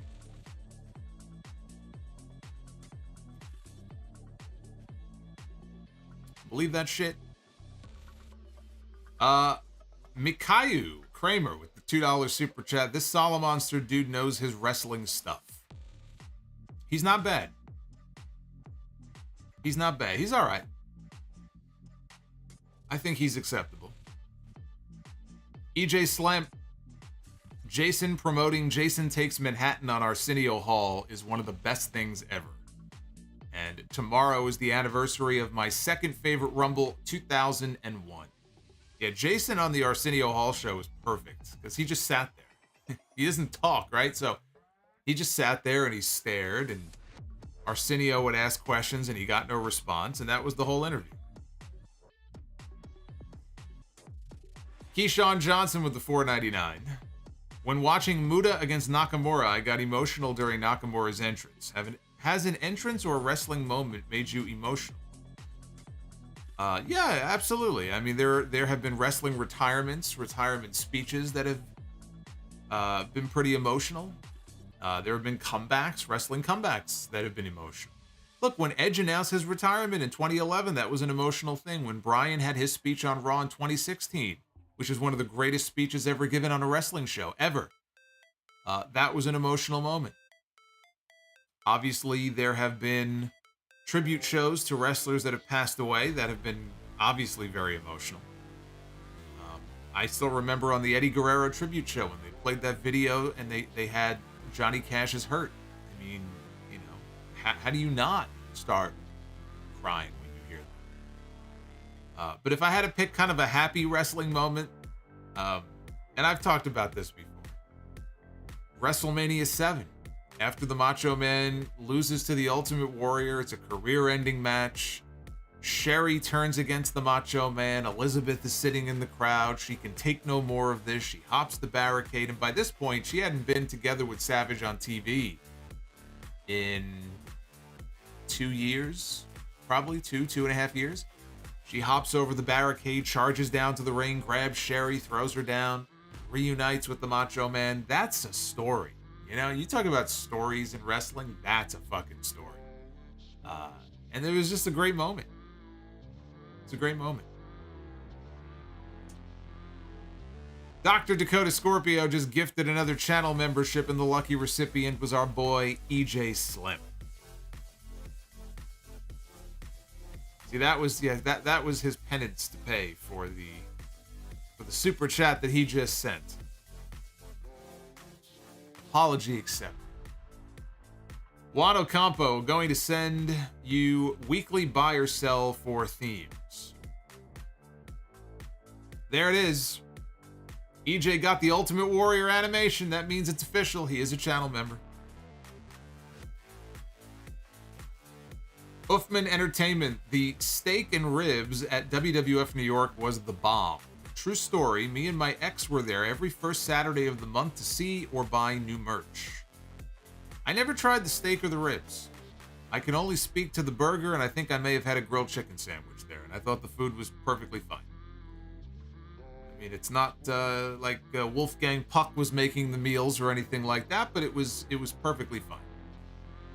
Shawnee in the Wrestling with the $4.99. Do you have an underrated or favorite roster? Mine is WCW 92. You have Jake, Rude, Sting, Vader, Steiners, Austin, Hillman, Armstrong, Arn, and Eaton. Yeah, you know, that was a roster, a hell of a roster. You could even say WCW 93 as well. Do I have like a personal favorite roster? I mean, look, I'm obviously partial to the whole golden era when you had people like Hogan and Savage and Piper and DiBiase and Perfect and Rude and Jake and Demolition and the Hart Foundation and the Rockers and the Brainbusters. I can go on and on. I mean, to me, that's still a number one. You know, growing up as a fan of the you know, then WWF. Yeah, and that's to say nothing of the NWA roster they had back then. You know, for Crockett with Flair and Funk and Dusty and Nikita and Magnum and the Road Warriors and the Horsemen, Barry Windham. You know, those rosters are hard to beat. Those late 80s, early 90s rosters are hard to beat. But you know, you look at the Attitude Era, the top names in the Attitude Era, obviously that was a hell of a roster. The WWF roster in 2002 into 2003 was loaded with talent. Not only was it loaded with young, hungry talent, it was, you know, they had on top of the SmackDown 6, you also had the Hollywood Rock, and Hogan was there, and you still had The Undertaker and Jericho, right? You had those names, but then you had Eddie Guerrero and Chris Benoit and Brock Lesnar and Shelton Benjamin and Charlie Haas, and just all of these different people. And Rey Mysterio had just come in. 2007. Look at the WWF roster in 07. John Cena, Randy Orton, Shawn Michaels, The Undertaker, Rey Mysterio, Ric Flair was still there, you know, on the roster. Batista, Eddie Guerrero. Well, Eddie was gone by that point, but it's an incredible collection of talent. So if I had to just pick one, I'm still going to be very partial to the golden era. Man, that 2002 into 2003 roster, it's hard to beat. That's a tough one to beat. WCW, look at their roster when they were on top at the peak of their success during the Monday Night War. They had all that international talent they brought in. You had the cruiserweights, and then on top of that, you had all the big names. That's why they were so successful. They had a good mix. You know, you came for the Hogans and the Stings and the Goldbergs, but you stayed to watch Rey Mysterio and Chris Jericho, people like that. Juan Ocampo, Cody and Goldust 2013 theme or rated RKO theme. I don't know. I don't remember either one. And honestly, I am not a fan of these mixes they do, where they'll take two wrestlers' theme songs and they'll kind of jam them together. Most of them end up sounding like shit. So I'm not really a fan of those, but I don't remember their themes from those periods. Fire Panda, thank you for the super chat. Shawnee says, modern day managers that you like. I really like Prince Nana. He and Brian Cage have chemistry, and I thought he was great on that MJ, I thought that said MILF. MJF exchange this past, why was I, what exchange were you talking about? No, on the MJF exchange this past Wednesday. Yeah, that was a good segment on Wednesday. So we're talking modern day managers. I mean, I know Paul Heyman doesn't like calling himself a manager, but I mean, ain't nobody better right now than Paul Heyman at what he does. Paul Heyman right now, I mean, that's the closest thing we got to a Bobby Heenan or a Jim Cornette in that role. I mean, so for all the Prince Nanas and the other, you know, good managers that may be out there, Ain't none of them better than Paul Heyman. DEH Sires with the $4.99. What's going on, DEH? Would you do the Bloodline turn on Sami if Roman and Owens main event the Rumble or the week after the Rumble? If you do Royal Rumble, it could include blood. No, I mean, the blood thing isn't a TV thing. The blood thing is a WWE thing, so whether it's on television or pay-per-view is not going to make a difference. I can't imagine the Royal Rumble match does not headline the show. Because look, I mean, no matter whether it's Cody or if The Rock were to be in it and wins, in almost any situation, the men's Rumble should end the show. So the Sami turn, I think, will happen on TV in between the Rumble and Elimination Chamber. And it should. I think that is going to be a big, big television segment and a great cliffhanger for SmackDown one week. I don't think it happens at the Royal Rumble. And I just think at the Rumble it'll be overshadowed. I mean, that's such a big story when we finally get that next chapter, when we get that payoff to it. It just needs to be the focus of whatever show it's on. It shouldn't just be a segment on a larger show that's going to be overshadowed by The Rock or Cody or Stone Cold or something else that might be happening on the pay-per-view. It needs to be the focal point.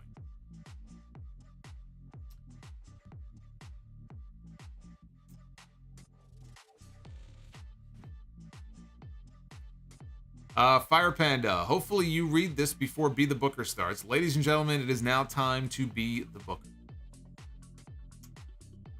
We will get to Be the Booker because I know that you guys did smash the goal, which I very much appreciate.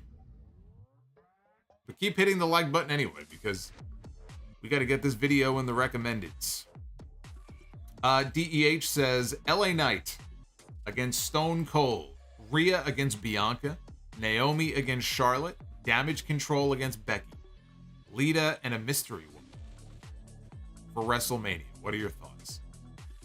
LA Knight was an opponent I suggested for Stone Cold a few months ago. When the rumor first popped up about Austin and Cena, I had mentioned LA Knight and people jumped down my throat like, LA Knight. I'm like, yeah, LA Knight. I'm glad there's some other people who have common sense.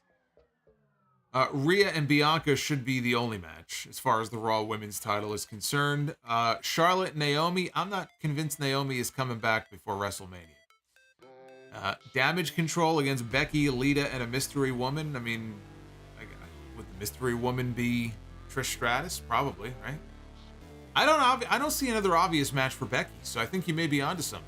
I think that they may go in that direction where they have Becky and a couple of partners. Because what else is Becky Lynch doing? Becky Lynch is not challenging Charlotte.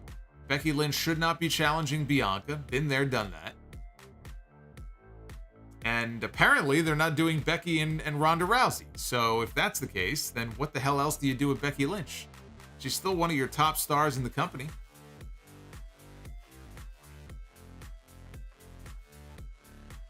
Nick Grasso. Do you think that Jay White and Nick Aldis will be surprise entrants in the men's Royal Rumble? Jay White will not be in the Rumble. Jay White is still under contract in New Japan. Nick Aldis, definitely a possibility. In fact, I think I even mentioned that in my predictions at the beginning of the year. Go back and listen to the podcast I did with my 2023 predictions on New Year's Day. I believe I mentioned Aldis, and I know I mentioned Stone Cold Steve Austin as a surprise in the Royal Rumble. Shawnee says best year of WWE, 2015 to 2020. Thanks for answering all my questions tonight. Been a ton of fun. Mine is either 2016 or 2019. 19 mainly for Eco Daniel Bryan. 2016, I believe, is the year that SmackDown went on that hot streak. So even though that WrestleMania was, and I was at that WrestleMania, and it was not one of my favorites, I might have to go 2016. Rosquan Shabaka with the $2 super chat. Rosquan, thank you. Rizzo with the $10. I know you don't like to speculate on rumors, but LOL at Warner Brothers Discovery for banning Jay Briscoe and forbidding AEW to do a full tribute and having Dana White show. I'm going to be talking about that on Sunday. Don't you worry. Keyshawn Johnson, what's your honest thoughts on The Undertaker's overall career And do you think he is Vince's greatest creation? And his chair shots are sickening. Yeah, The Undertaker had some of the sickest chair shots that I've seen. The one to Maven at the Royal Rumble, the one to Kennedy at Survivor Series. He had others too, but those are the two that really stand out to me. As far as The Undertaker's overall career, I think it speaks for itself. He's had one of the greatest careers of all time. He is absolutely Vince's greatest gimmick creation. I would say WrestleMania is probably his greatest creation, but as far as a gimmick or a wrestler, Undertaker is easily his greatest. The longevity that he had, being able to adapt the character over the years and change with the times, you know, to go from the Dead Man stuff to the Ministry stuff to, you know, the American Badass to Big Evil, back to kind of a Big Evil Dead Man hybrid, and then, you know, whatever the hell it was later in his career, the aging gunslinger. You know, his body of work will never be replicated. You know, he's a multi-generational talent. You know, he worked with all those big names. I was running down the rosters before, right? He worked with all those names from the golden era. He beat Hulk Hogan to win the WWF Championship at a time when Hogan didn't lose very often. He wrestled Hogan. He wrestled Savage, although it never aired on TV. He wrestled the Warrior. Again, it never aired on TV. He wrestled Flair. He wrestled all those guys. And then in the next era, he wrestled Brett. He wrestled Shawn. And he wrestled Diesel and Yokozuna. And then in the next era, he wrestled Rock. And he wrestled Austin. And he wrestled Mankind. And he wrestled Kane and The Big Show and Kurt Angle. And then it was the next era. Brock Lesnar. And it was the next era. I mean, it's incredible, the people that he stepped into the ring with, and to still be doing it at a high level when it came to WrestleMania 23, WrestleMania 24, WrestleMania 25, 26, 27, 28.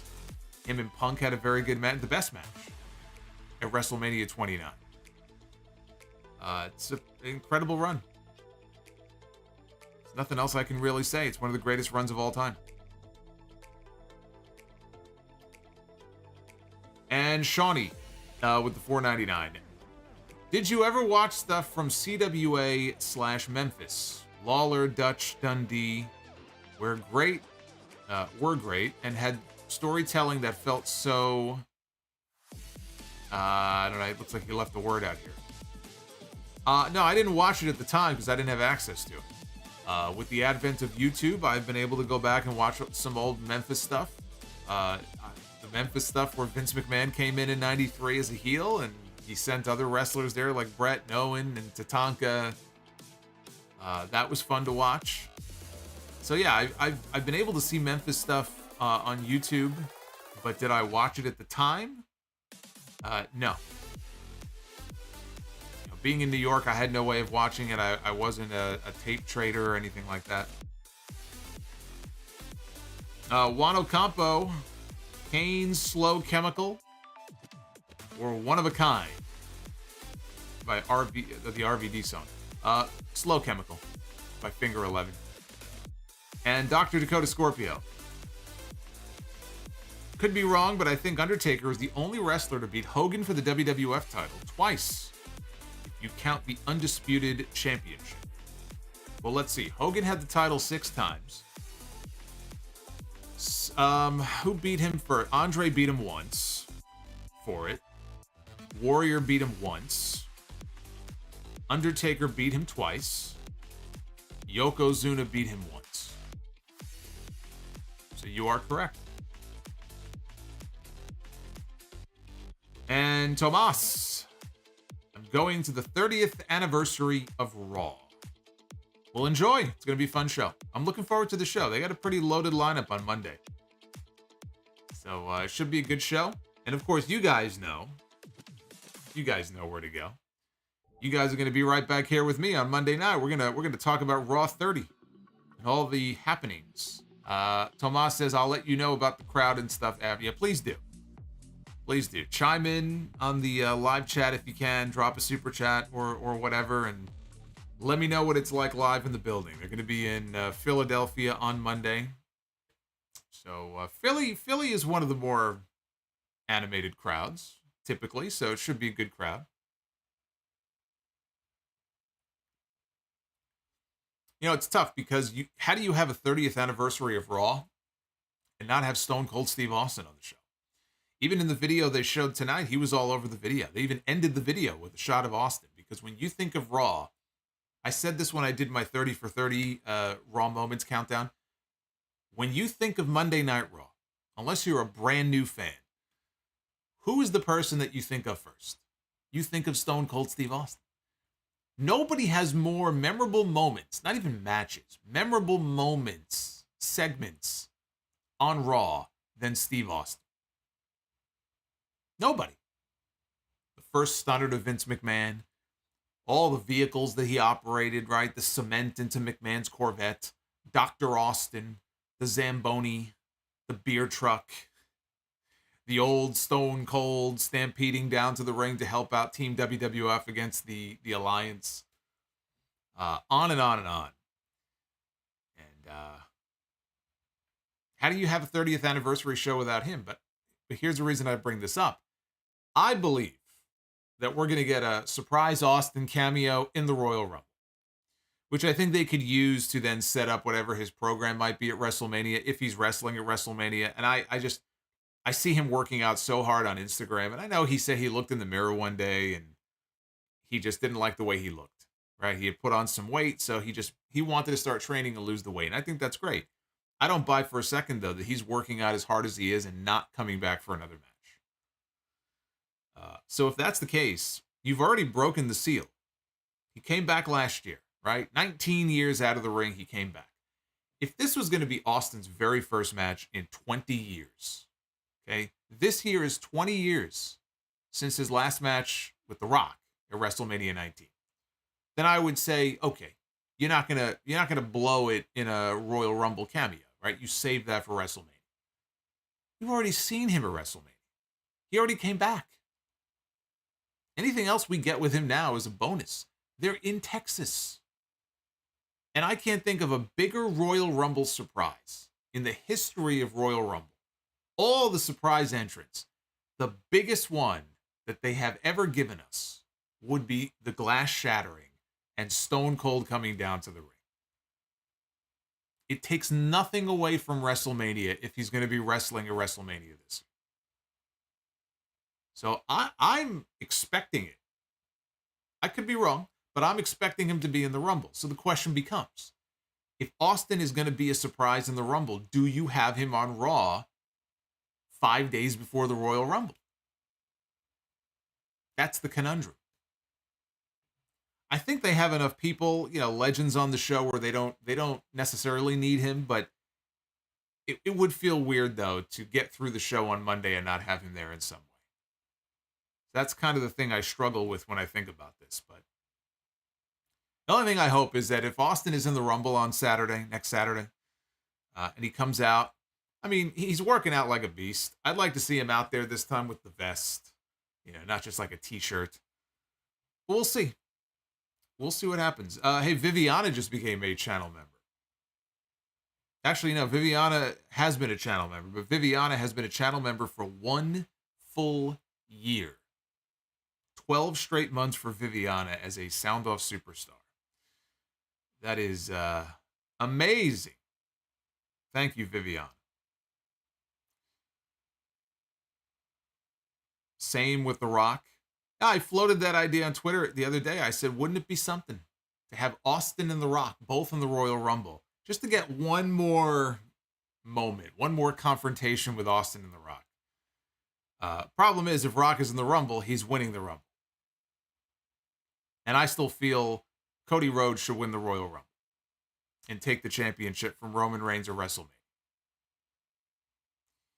But that would be a hell of a moment. Keyshawn Johnson, how would a territory system work in today's era? It really wouldn't. Could it work? Not the way it used to. It's just sort of a relic at this point. You know, now we have independents all over the place, every state. You know, there isn't any one person who really runs a territory. And yeah, the way the territory system, one of the great things about the territory system back then, 30, 40 years ago, 50 years ago, you would work in a certain territory for an extended period of time. When you were done and the people were kind of sick of you, or you just had to get away right before you come back and go away for a while, you can't really get away with that today, because people could do that and somebody on the West Coast wouldn't necessarily know what Ric Flair was doing in the Florida territory. You know, they could read about it in the magazines, I guess, but it's not like you could just go online and see footage of the matches that he's having in Florida working for Eddie Graham. When he was done in Florida, he could leave and go work, let's say, in Portland for a while, or go down to Texas and work for the Von Erichs in World Class. And you didn't really know, you really know exactly what was going on in each territory. It was kind of, almost like their own little world. And so you could work someplace for months and then leave and be fresh again somewhere else. It's just a different world now. You got the internet, you got social media, everybody knows everything. It just wouldn't work. It wouldn't work in the same way. Anderson Blitz, I cannot wait to be at Raw 30 with my family.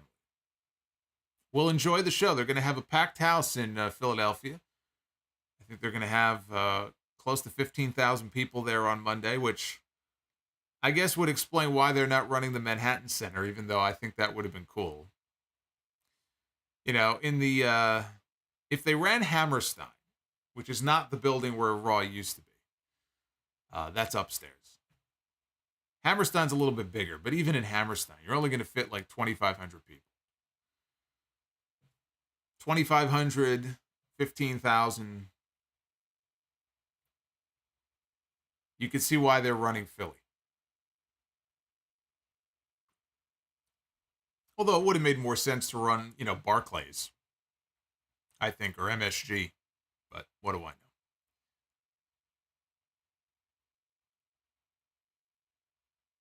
Will they do a Kurt Angle, Chad Gable confrontation on Monday? Well, we already got that when Kurt was on SmackDown last time.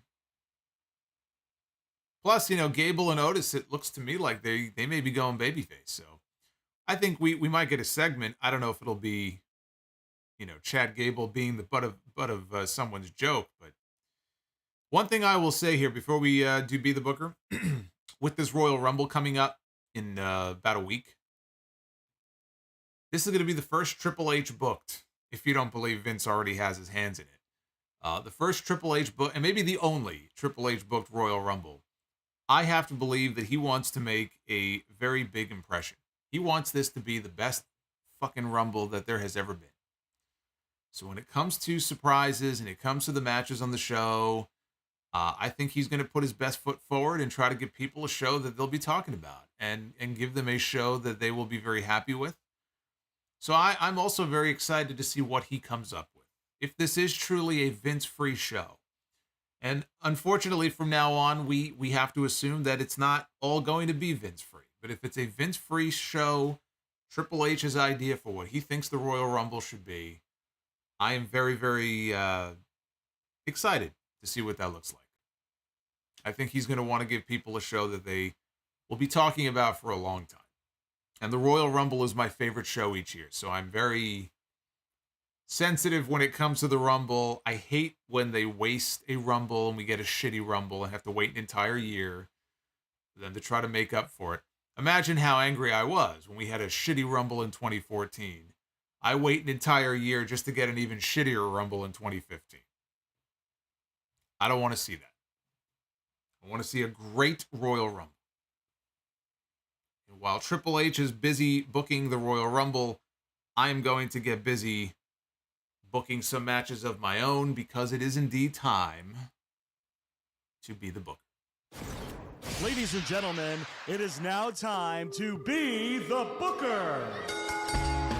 Yes, Bootista. Bootista. Whatever you do, don't mention Blue Tista. It's very sensitive about that. blue Tista came later on. But it is time for Be the Booker. There he is, the honorary Oos, Sami Zayn. Before we get into this here, EJ Slimp dropping a $4.99 super chat on me saying, do you know why those early shows were in the Grand Ballroom and not in the Hammerstein? And what is the earliest Hammerstein show? Was it ECW?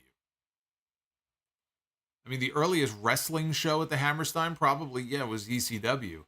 I don't know. I don't know if it was just a matter of them not feeling like they just couldn't pack that building weekly. I don't know what may have been going on downstairs with the Hammerstein at that time. I don't know. It's a lot easier to put 1,000 people in the Grand Ballroom than it is to put almost 3,000 in the Hammerstein. But let's do this here. Let's start out with the men's Be the Booker. Take this for a spin. Take this for a whirl. Triple H gets to book the Rumble. I get to book my own sound-off car. There's Grandpa Michaels there. All right, we begin with the Viper, Randy Orton, who we will not be seeing in the Royal Rumble this year. Randy Orton, his career very much in question right now. Randy Orton, 13. Is he 13 or 14 time world champion? I've lost count. I think Randy Orton is 13-time world champion. Randy Orton against the Monster Abyss. Ooh, I like it. I like it. Abyss back when he was still kind of in his prime. Not later on when, yeah, he was kind of in rough shape there. Randy Orton and Abyss, I think that could have been a great program in WWE. 14 is a 14. I'm being told that Randy Orton is a 14-time world champion, not a 13-time world champion. So Randy Orton and Abyss, there you go. We're off to a good start. I like it. I like it.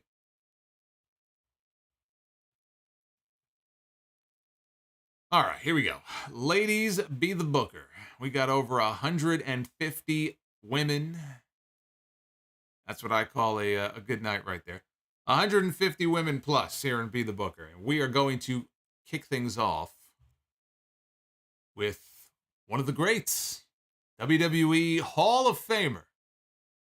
I believe a 6 or maybe 7-time women's champion, Trish Stratus. This is Trish Stratus. I could tell. This is 2000 Trish Stratus. This was Trish Stratus early in her run. Her physical appearance changed as the years went on. So we have Trish Stratus. We go one-on-one here with Cyndi Lauper. Boy, you know, I feel like we've landed on Cyndi Lauper more than we should. Be the Booker, you know, the algorithm here is quite fond of Cyndi Lauper. I think the algorithm just, you know, it's just like girls just want to have fun. I think the algorithm just wants to have fun. It keeps coming back to Cyndi Lauper for some reason. Time after time, it keeps coming back to Cyndi Lauper. Well, that's why they call it a randomizer. You never know what it's going to land on. All right, well, take her out.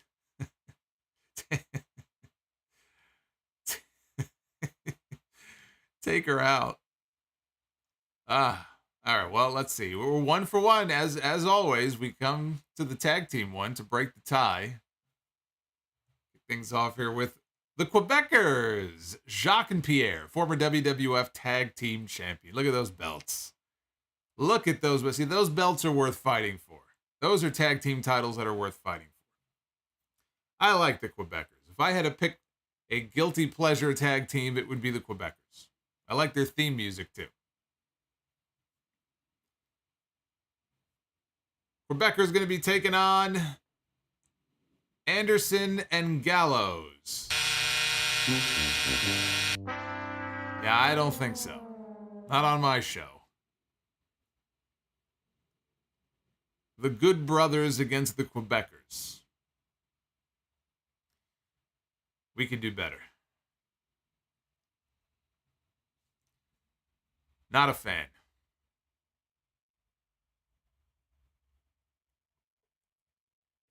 Not a fan. 1 out of 3. Randy Orton and Abyss. I like that match. The other two, not so much.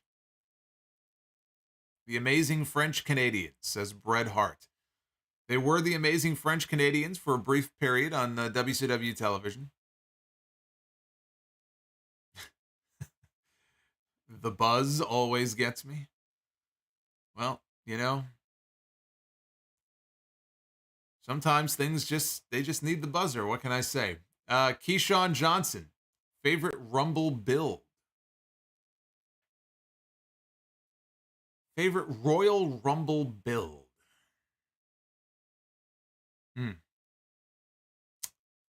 Maybe I might go 2000. I might go 2000. King Bling Blah, $4.99. Rock no-shows. Roman's acknowledgement segment on Monday. Enters the Rumble. Throws BL out of the Royal Rumble. So all the Bloodline members. Roman screws Rock out of the Rumble for not showing up to acknowledge him. Well, look, it's pretty clear to me. The moment they announced that there was going to be a Roman Reigns acknowledgement segment on TV on Monday, you know, what other purpose does that serve? I mean, what other scenario are we left to wonder about, right? The Rock is part of that bloodline, and he wants all the members of the bloodline there. Rikishi is confirmed. Samu is confirmed. Alpha and Sika, unless their health, prevents them from doing so, I would imagine they would be there. Rock, I don't think Rock will be there. It's the perfect setup for Roman Reigns calling out The Rock or being upset with The Rock or feeling The Rock is disrespecting him in some way.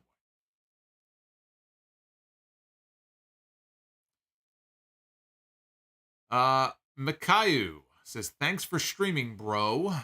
You're welcome, bro. I'm here every week, bro. Just drop it in the tip jar, bro.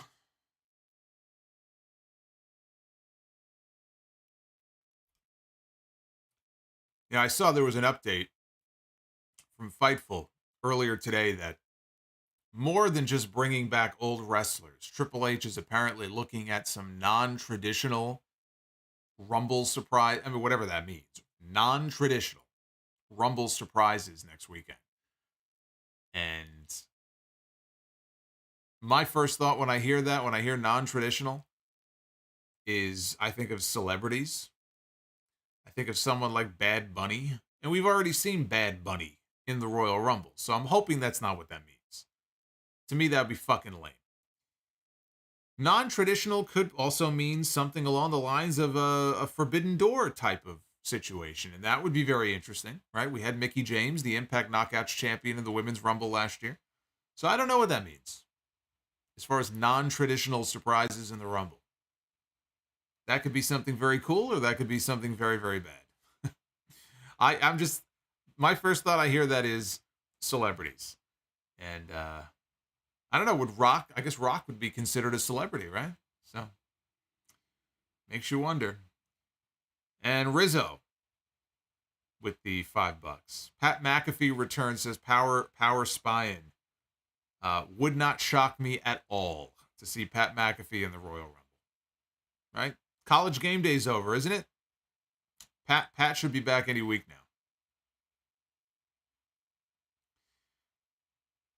That's right. Mickie James did, right? Mickie just beat Jordan Grace to win back the Knockouts title. We could get a repeat of what we had last year. We hear Hardcore Country, and here comes Mickie James. I'm sure Impact would be more than happy to send her and her belt back to the Rumble. In fact, maybe that's why they put it back on her. The Royal Rumble's coming up. We got to get the belt back on Mickie.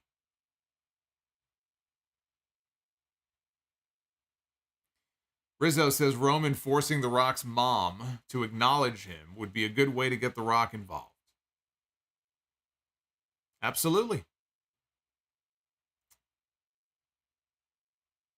long as we don't see Nia Jax on my TV on Monday. That would not be good. You know, we've heard Chelsea Green's name mentioned, and she hasn't been shy about teasing it. I'm positive we'll see Chelsea Green in the Rumble. As far as her husband, I saw that he just trademarked the name Zack Ryder. I don't know if WWE just let it lapse or what that's about. Cardona, I think, is a definite possibility.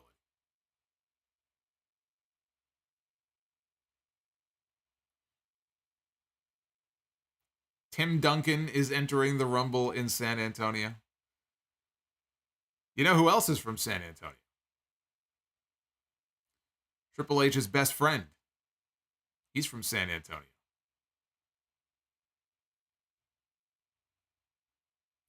Part of me would, I don't want to start filling the Rumble up with just all the old guys, but man, I hate that my last memory of Shawn Michaels in the ring is that fucking Saudi Arabia match with bald Shawn Michaels in there. And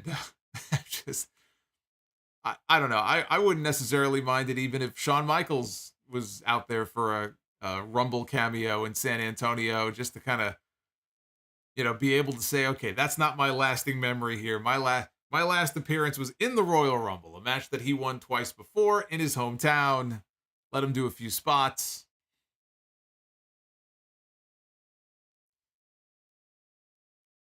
Am I in the Rumble? Well, if I am, I wouldn't tell you. Maybe WWE really is opening the forbidden door. Maybe they're opening the forbidden door to House of Glory, right? Hey, you never know. You never know. JWD, thank you for the 5, man. We got a $5 super chat coming in. The more time goes on, the more I want Cody against Roman at Mania. It's a match we've never seen before.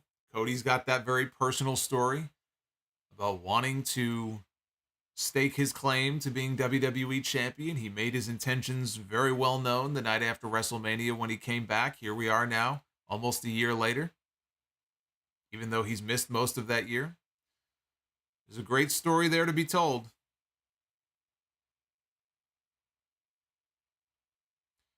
Jay White is not going to be a... I don't know, why do people think Jay White is going to be in the Royal Rumble? Where is this coming from? I don't understand it. Jay White is wrestling Hikuleo on February 11th. Like, he's not done yet with New Japan. Why do people think that Jay White is free and clear to be with WWE? I don't understand where this is coming from.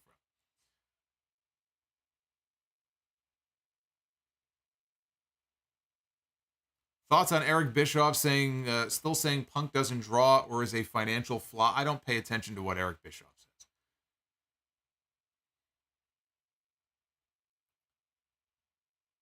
Rocky Road says, I remember that the Rumble had AAA wrestlers. Maybe a AAA wrestler could be in this year's Royal Rumble. That was actually at the Alamo Dome. That was the last Rumble, not the last Rumble, the first Rumble they did in San Antonio in 97. They did another one in 2017.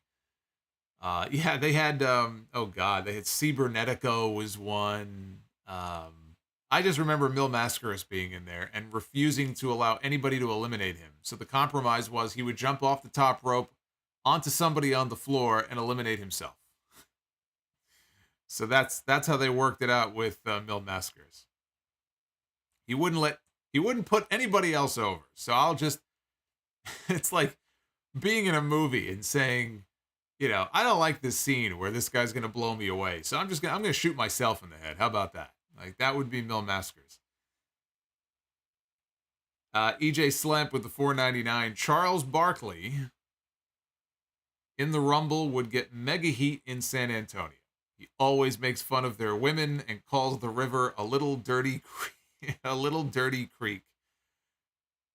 I don't think he needs to be in the Rumble. I don't know if he's in shape to be in the Rumble, but I wouldn't mind a Charles Barkley cameo or something in the same vein of Pete Rose at WrestleMania in Boston. He was great.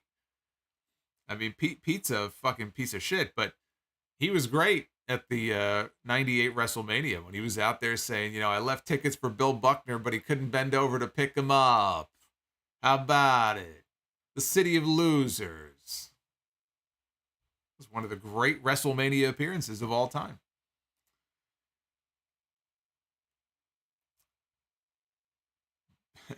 JWD with the $5. What do you think Austin is doing at Mania? Looks like he is getting ready for something. What do I think he's doing at Mania? He's having a match. Against who? I don't know. Maybe LA Knight. It's not going to be against John Cena. I know that. Apparently John Cena is wrestling Austin Theory. I thought he was wrestling Logan Paul. That was discussed, but apparently it looks like it's going to be Cena and Theory, which, for being honest, I mean, as far as giving Theory the rub, I mean, that does make more sense. We even had Theory come out on TV last week. Right? Came out, the champ is here.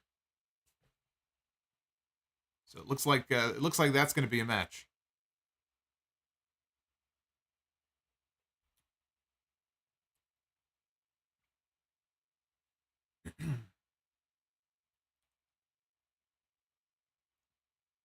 Stone Cold against Logan Paul.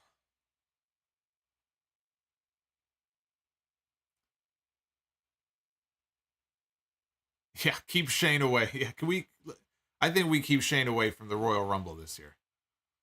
I don't think Triple H is going to be bringing Shane McMahon back to be anywhere near the Royal Rumble.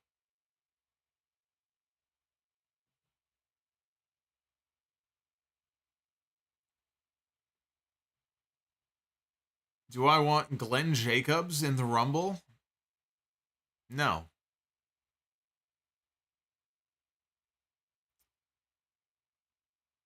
Kendall Howard, let's grab a drink sometime. I really shouldn't. I've been trying to control myself. Thank you, Kendall, though. I appreciate that. Nikita Lyons could be in the Women's Royal Rumble. She could be a great asset to the Rumble. I think they could have a few NXT ladies in the Rumble.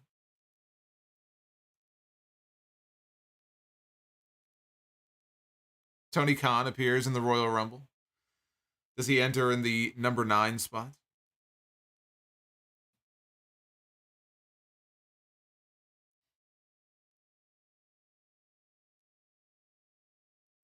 Braun Breaker and Carmelo will be in the Men's Rumble. Roxanne and one or both members of Toxic in the Women's. Wouldn't it be something if Mandy Rose was a surprise entry in the Women's Royal Rumble?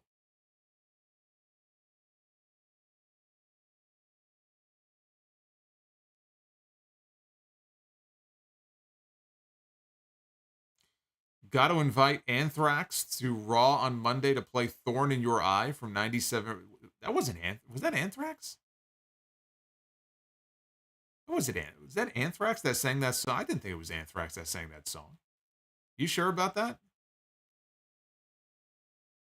When do somebody mentioned the Jaguars? When do they play? Is it tomorrow or Sunday? When does Tony Khan's team have their next game?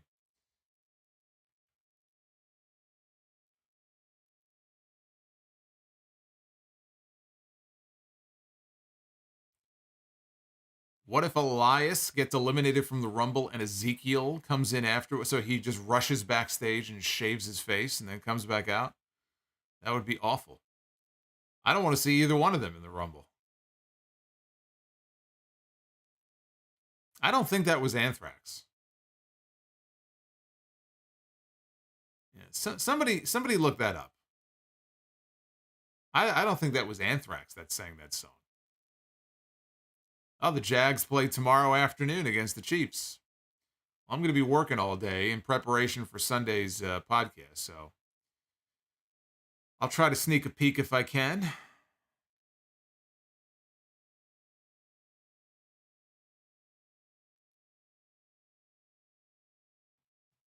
They play tomorrow. Well, okay, so clarify this for me, because technically it's already Saturday. So are we talking, is it Saturday that they play, or is it Sunday that they play? Okay, here. Jacksonville and Kansas City is Saturday. Okay, thank you. That's all I wanted to know.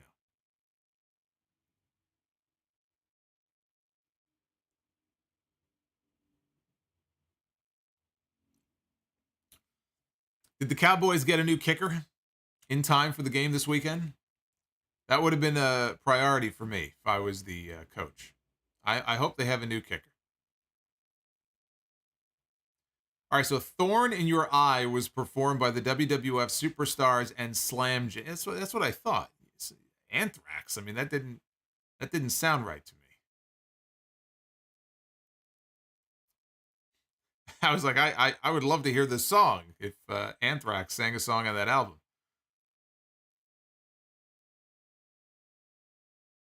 Tom Brady enters the Rumble. Oh, imagine the heat.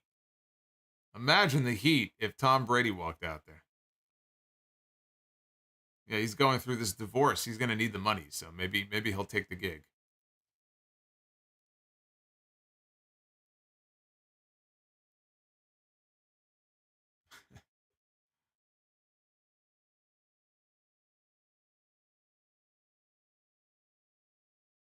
The Cowboys got a new kicker. His name is Jerry Jones. Jerry Jones going to kick. Huffman Entertainment. We're all together now, and Thorn in Your Eye only had Scott Ian from Anthrax playing. Okay, so maybe that's the confusion. Scott Ian from Anthrax.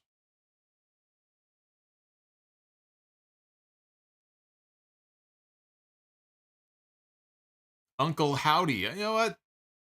That's true. We could see Uncle Howdy in the Rumble. Thomas says, I want a good Rumble. Fingers crossed. Thomas, thank you for the $2.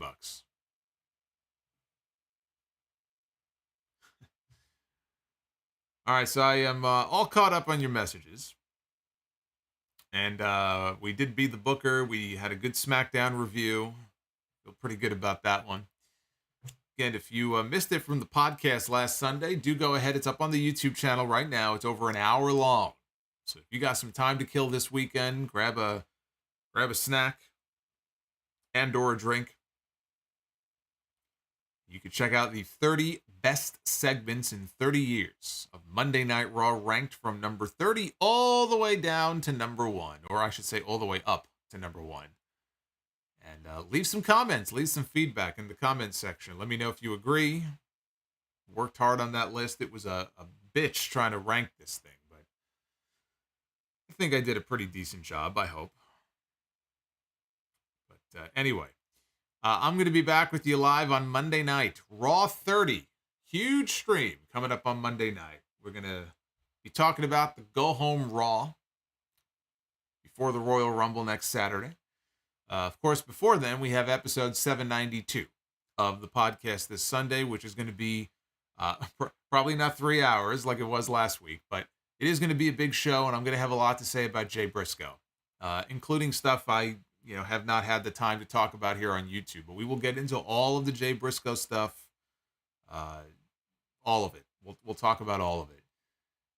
The Nick Khan interview with Bill Simmons, all the latest on Vince McMahon, paying off another woman with some hush money. What else is new? Is there anybody who hasn't been paid off by this fucking guy at this point? So we'll talk about that and a whole bunch of other stuff. I hope you will join me for that on Sunday. And Keyshawn Johnson says James Storm at the Rumble. I wouldn't do it. Now, if Bobby Roode was in there, that'd be pretty cool. But Bobby Roode is on the mend. He had neck surgery. He's going to be out for a while. I don't really have any interest in seeing Storm in there unless you could do something with him and Bobby Roode. Biblical Adrian, are you going to go see Fozzy and Ugly Kid Joe on tour? No, I am not. So there you go. Until then, be well, stay safe, have yourselves a fantastic weekend. Enjoy the football if you're watching football this weekend, and I will see you back here for more live streaming on YouTube coming up on Monday night. I'll see you then, guys. Take care.